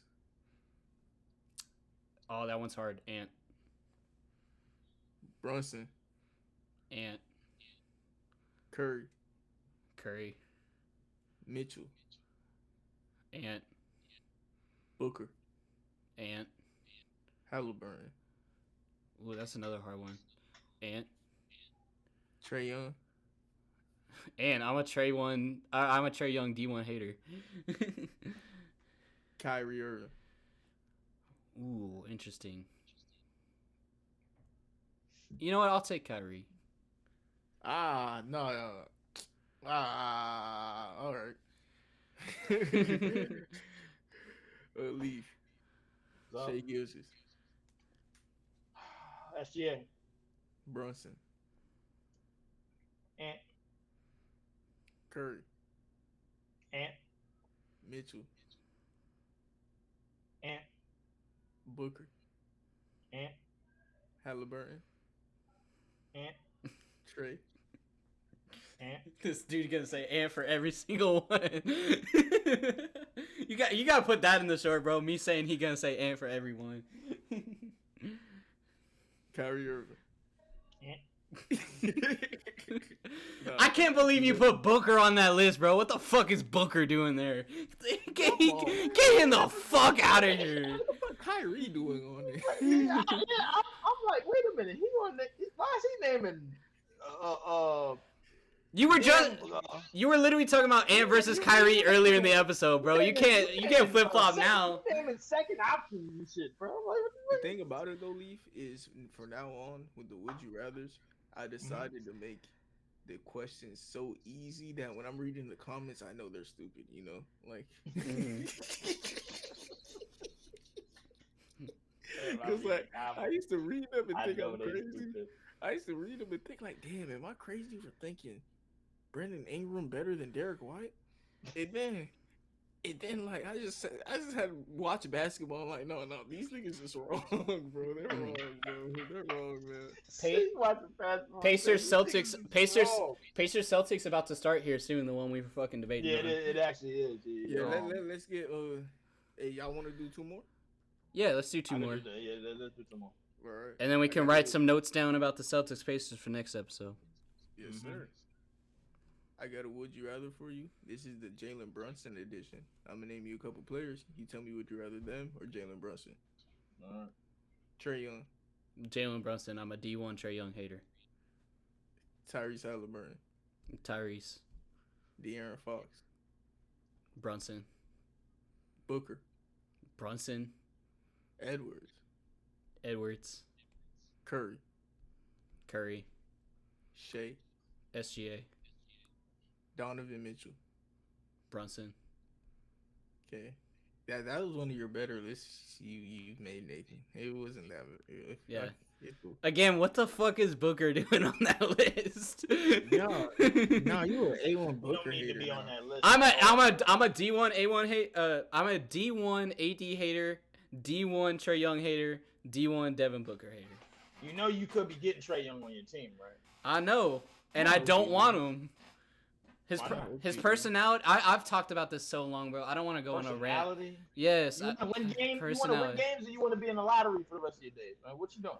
He's not gonna work because of his personality, bro. Spurs culture. If you don't know Spurs culture, then you don't get it. Bro, y'all had DeJounte Murray at one point. I know, and look how that went. Could have went better. I mean, Exactly. We get Trae Young, and we're in the exact same situation we are with DeJounte Murray.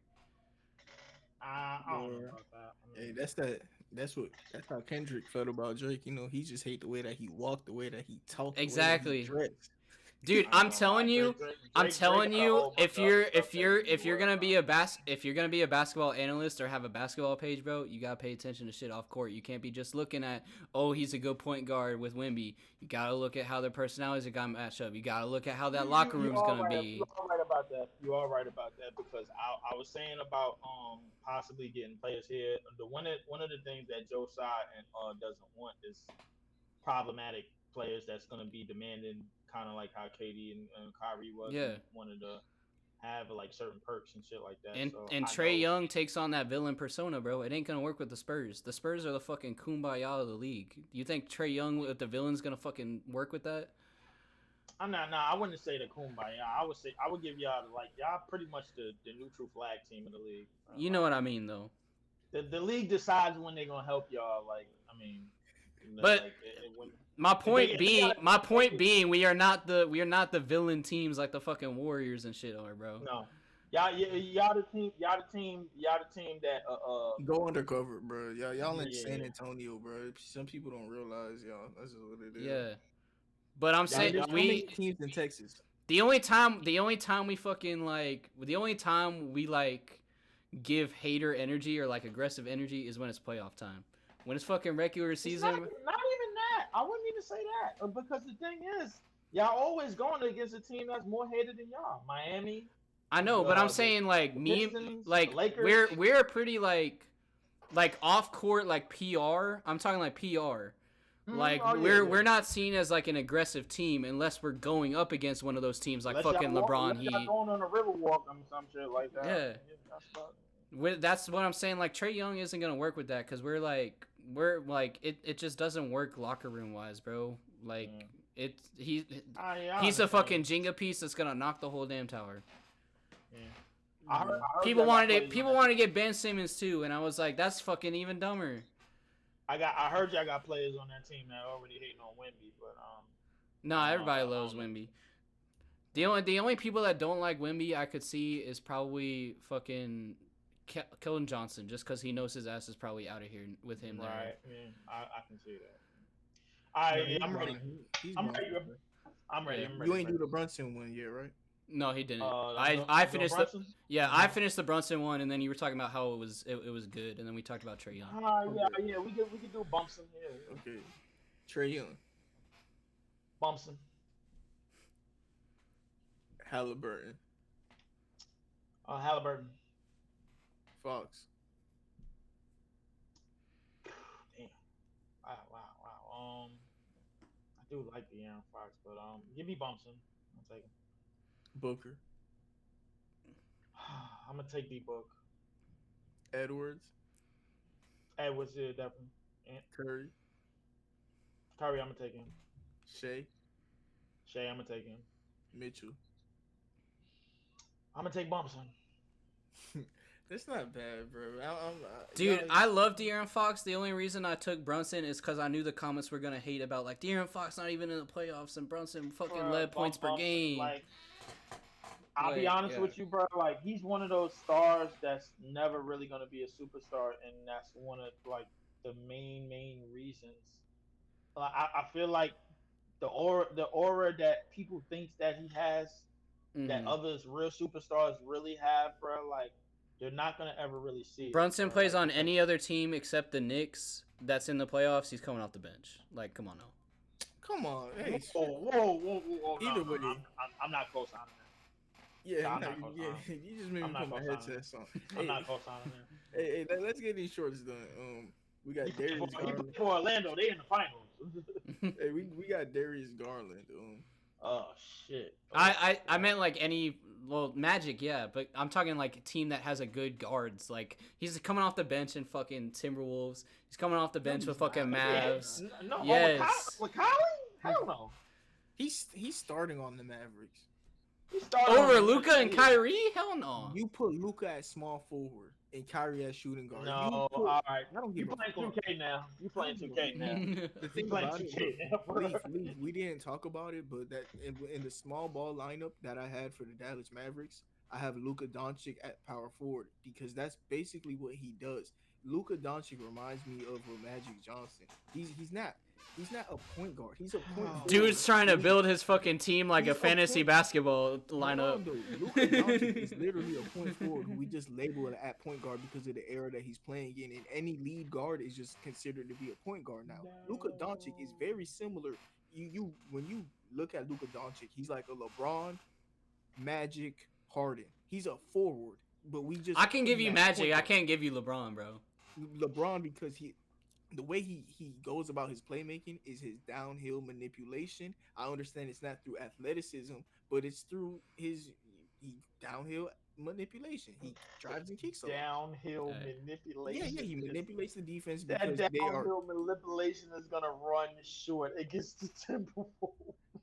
Hey, but in that small ball lineup I had, it would be Luka at power forward doing his Thug Dizzle, PJ at center, Kyrie at point guard, and the shooting guard, small forward positions. You find it out through Josh Green, Tim Hardaway, Derrick Jones, and Dante Exum. Throughout the game, you just plug those guys in. But that's if the small ball lineup. We got one would you rather left with Darius Garland, right? And then that's it. If y'all want to do the top 5 most influential, I got. Nah, I want to do that with Knicks when Knicks here because you said that's his idea, right? No. That was my idea.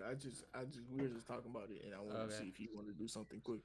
I mean, I can do them if I do them quick, but if it's gonna be like a 10-15 minute conversation, then literally 5 seconds. Okay. Just write down you got your list, your top 5 most influential. No, let me write it down real quick. Yeah, all I gotta do is ask you, and you good. All right, but we're gonna do Darius Garland, then that, and we out. So I got a would you rather for you. This is the Darius Garland edition. I'm gonna name you a couple players. You tell me would you rather them or Darius Garland. Tyrese Halliburton. Tyrese Halliburton. Tyrese Maxey. You know what? Give me Maxey. I've been hyping him up. Trae Young. Garland. Jamal Murray. Murray. Even though I hate Murray. Shea Gilgeous. SGA. Kyrie Irving. Kyrie. Steph Curry. Curry. I love Garland, bro, but you gave me like some of the best players against him. Yeah. All right, Leaf, we're gonna.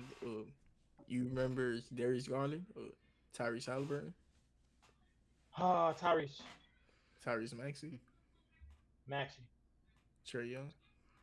Trae Young. Shea Gilgeous. Shea Gilgeous. Kyrie Irving. Kyrie Irving. Steph Curry. Steph Curry. All right, and Nathan, you got your list? For most influential? Yeah. I just remember I don't have I'm trying to think of a fifth right now, but I have Allen Iverson because of hip hop and fashion. I have Kobe because of Mamba mentality, and he's helped popularize the 3. Everybody's gonna tell me Curry did that, but Kobe did it before Curry. Then I have Curry for building off of that and helping the 3. And I'm trying to think of who my 4 and my 5 would be. I have those are my top names. 3. I have I have 3 names for you: Jordan, Kareem, Jerry West. Yeah, I'm gonna take Kareem, because of what he did with, he did a lot for civil rights as well, and then obviously his skyhook, and then Jordan, because I mean it's fucking Jordan. And then Jerry West I helps. had LeBron. Did you say LeBron? No, I didn't say LeBron. And then Jerry West, because actually, I could argue my reason for Jerry West was going to be showing what a true point guard is. But you could argue that Magic did that more than Jerry West. So I don't know. But I wouldn't say Magic is one of the most You know what? Actually, I will. Because him and Larry Bird together helped the fucking NBA out of bankruptcy. So. All right. So I'll get my list. You got your list? I can make one up. I guess on the fly. Yeah. All right. For me, in terms of history, I guess, all time. First thing we're gonna go with Wilt Chamberlain. Yes, still holds the most records in NBA history. Can I replace Kareem with Bill Russell for my list because of civil rights? Yeah, we haven't even done it. I'm just letting y'all chat. We ain't even do the short yet. I think Wilt Chamberlain changed more rules in his 13-year career and set more records in his 13-year career than anybody. I have him and Mikan are tied for amount of rule changes. I did a whole video about Mikan with that too. I'm definitely going with, I don't know enough. I'm off. Yeah, you sleeping on Mikan? Fuck it. I like the Lakers, man, but listen, goaltending, shot clock, 3-second violation in the paint, and key size, all determined by George Mikan. I would like to credit Wilt more for that, but well, it was changed. The key was changed when Mikan played, and then they changed it again with Wilt, so it's changed twice. So they're both credited with that. So again, I did a whole video on this, so I got the. I mean, even though George Mikan only played for 7 years. But we wouldn't have a shot clock without Mikan, and we wouldn't have goaltending without Mikan. So.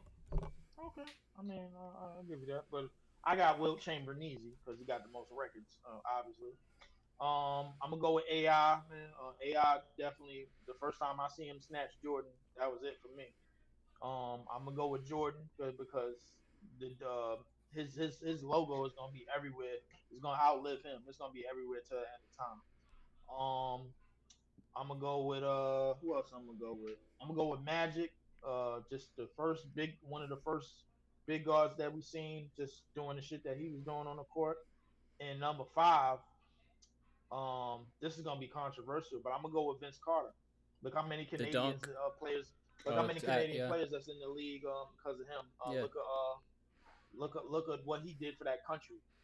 Just put the basketball in a lot of hands. I did a whole. My latest video again was a whole hour and 30-minute documentary on the Raptors, and I spent a lot of time talking about that. I said when Vince Carter was drafted, he changed Canadian sports, and he changed Canadian basketball especially. That's right. You know who else drafted? You know who else the Toronto Raptors drafted? Matt Bonner. That's what they did. Toronto originally drafted Antoine Jameson, and they traded for him that night. They traded for him. Yeah. Golden State See, drafted. People think I'm a new fan because I started watching basketball like a couple years ago. Well, like I mean, it's like I know my stuff. Yeah, exactly. Yeah, I've been watching basketball because again I'm a Spurs fan, so I've been watching basketball since like the 2005 championship of the Spurs. I just only started doing this shit professionally since like 2018, 2019 when Kawhi won. So everybody thinks like, oh, you're new in the game, you don't know anything. It's like, nah, man, I fucking know my shit. I do my research, I do my due diligence. I know my shit. So. Yeah. Anyway, well, when I'm gonna be back, I guess I'll be back on here when next time y'all go live, probably next week, whatever. So we'll see. I'll try to get one day a weekend, man, because I'm trying to round up as much money as possible this summer, man. So. I just graduated and I'm going to a full 9 to 5, so I'm gonna have more time to work on my fucking channel. Definitely. I'm gonna have limited time to. I'm gonna have limited time to work on my channel because I'm gonna try to do most of the shit during the summer, and then I'm gonna try to. I might do the draft, but I'm definitely not doing the rest Leef, of the we gonna be doing a lot of all time and a lot of player rankings. If you could if you two, Nathan, if y'all could on y'all free time just do your top 10. And then just send you the list, even if we can't make this episode. Yeah. Even if you can't make the episode, send a list. You know what you can do? You know what you can do if we don't make the episode, rather than making it a short, make it a Instagram post with like the slides. Make it I was thinking about that this week. Do like Mars top 5, Nathan's top 5, Eli's top 5, like on slides. Yeah. Yo, Ma, you y'all on TikTok or y'all on the gram? Gram. We on the gram for sure. Sometimes we on TikTok. Y'all got a group chat on the gram. Yeah. Hold on, I gotta get in there. Hold on, let me go Yeah, get my phone. I'm surprised you aren't already in there, bro. That's what we used to schedule the recordings. I was on the Discord, but I wasn't on the gram. We do not touch Discord. Yeah, I know y'all don't touch the Discord. Only time y'all touch Discord is when y'all trying to play 2K, which is like every day. Oh yeah, Leef, you play 2K? Bruh, 2K got boring after the first 2 months, bro. I ain't gonna lie to you, We bro. just Like, started though. We just started this month. That's you know what it was, bro? I played so much my player this year. I didn't even the other modes. I just said, you know what? I'm not getting into my team because I don't feel like pulling packs. I'm not getting in. It wasn't that many of us to start like a season or anything, or start like a franchise mode. Or I was just with like, us, you know what? Let me get it is. We be running fives on rec. What's your you got PlayStation score on? Alright. If y'all are just gonna talk about 2K, I'm gonna head out. Nathan, hold on. The What's list, up? can you say it in order? Both of y'all, actually. The most influential? What was it? Yeah. Well, mine's not in order. You just make mine wasn't in order neither. Okay. I'll say it real quick and I'll give my reason. So as long as you can include the reason in the short. Just say it. No, hold on. You already had your reason said. I just like making the editing quick. Alright. Can you name me your top 5 most influential players of all time? Allen Iverson because of fashion, Bill Russell because of civil rights, Jordan because it's Jordan, Magic because he showed what a point guard can do and helped the NBA out of bankruptcy, and I gotta give either George Mikan for rule changes or Kobe for Mamba mentality. All right, Leef, can you? Wilt because of all time still holds the all time records to this day. AI because changed the game in terms of lateral quickness. Who else I said? I said Jordan because his logo is gonna be everywhere until the end of time. Magic for his for being the size that he was and for the big guards and changing the game that way. And Vince for what he done for putting the basketball in the hands of a whole country. All right, and one of y'all asked me. Top 5 most influential players of all time. I got Michael Jordan, Steph Curry, Allen Iverson, Magic Johnson, and Jerry West. Ooh, Jerry. Yeah, that boy Jerry West is like your argument with Jordan. He is the NBA's logo. Like that. Yeah. That boy is here forever. I just sent you the joint on IG, bro. Hold on. Yeah. I just sent you the joint on IG. Hey, and to anybody who's listening right now, you're almost 3 hours in. You a fan of Up the Score if you 3 hours in. You may as well go ahead and be a fan of Nathan Burnett. Y'all see his yes, ad? sir. Y'all may as well go ahead and be a fan of Leef 4788. You know Leef digging you, boy. 4788. Yeah. I will be back this summer. I'm gonna try to get some WNBA games in. Caitlin Clark did get injured, but I think it was an ankle injury. She was like she walked off on her own power, but don't nobody know the emphasis of it. Camilla is out for 4 weeks with a shoulder injury. Camilla Cardoso. If you're not a fan of the Sparks, be one because they is like that. Rakia Jackson, Cameron Brink is having an awesome beginning to her season as well. I think second to her might be Angel Reese. Angel Reese is taking on the reins now that Camilla Cardoso is hurt for the Chicago Sky. But the WNBA is starting to heat up, man. And all right, that's cool. This is gonna be the most I'm tapped in, which is gonna be hilarious. But for this summer, we're gonna do our top 10s for every position. We're gonna do our top 50 after that, since we did our top 10s at every position, and then we're gonna do our Mount Rushmores, so of all time. So y'all boys get those in your notes, and yeah, we're gonna lock into any viewers who just heard what we're gonna be doing over summer. Hey, we're gonna be ranking these players after the season is officially over, so we all gonna know what the criteria is. It's gonna be after that season, like no ifs, ands, or buts, and then we're gonna be ranking all-time players. I've been tapped into I be taking this shit a little too serious because like I'm watching John Havlicek in the 1966 Celtics, bro. I need to go get a life and start doing that. Yeah, definitely. You got to get out of the crib. Like, bro, Well- listen, Havlicek, just to speed you up about Havlicek real quick. Like, don't get me wrong. Listen, I understand the average league shot percentage back then, but come on, bro. 11 points off of 11 attempts, bro. But he 15 was points shooting off of- them. He was shooting them from like 3-point range and only getting 2 points. So like, he was a shooter, bro. So he knew about the 3-point line before then. He knew about the 3-point line back in the 60s before they even made it. He was spacing out the court at 66. All right, so like, Wow. So yeah. Havlicek had it. Yeah. Havlicek could have played today. all right. Before we end off the episode, look, we're probably 2 months away from it. This is gonna be the last thing I say. I've been debating John Havlicek or Kevin Durant to anybody. Well, I gotta head out, so I'm gonna head out. So. Havlicek Nathan to- Budnet, guys, follow me over there and peace out, guys. Yeah, All right, Nate. You said Havlicek to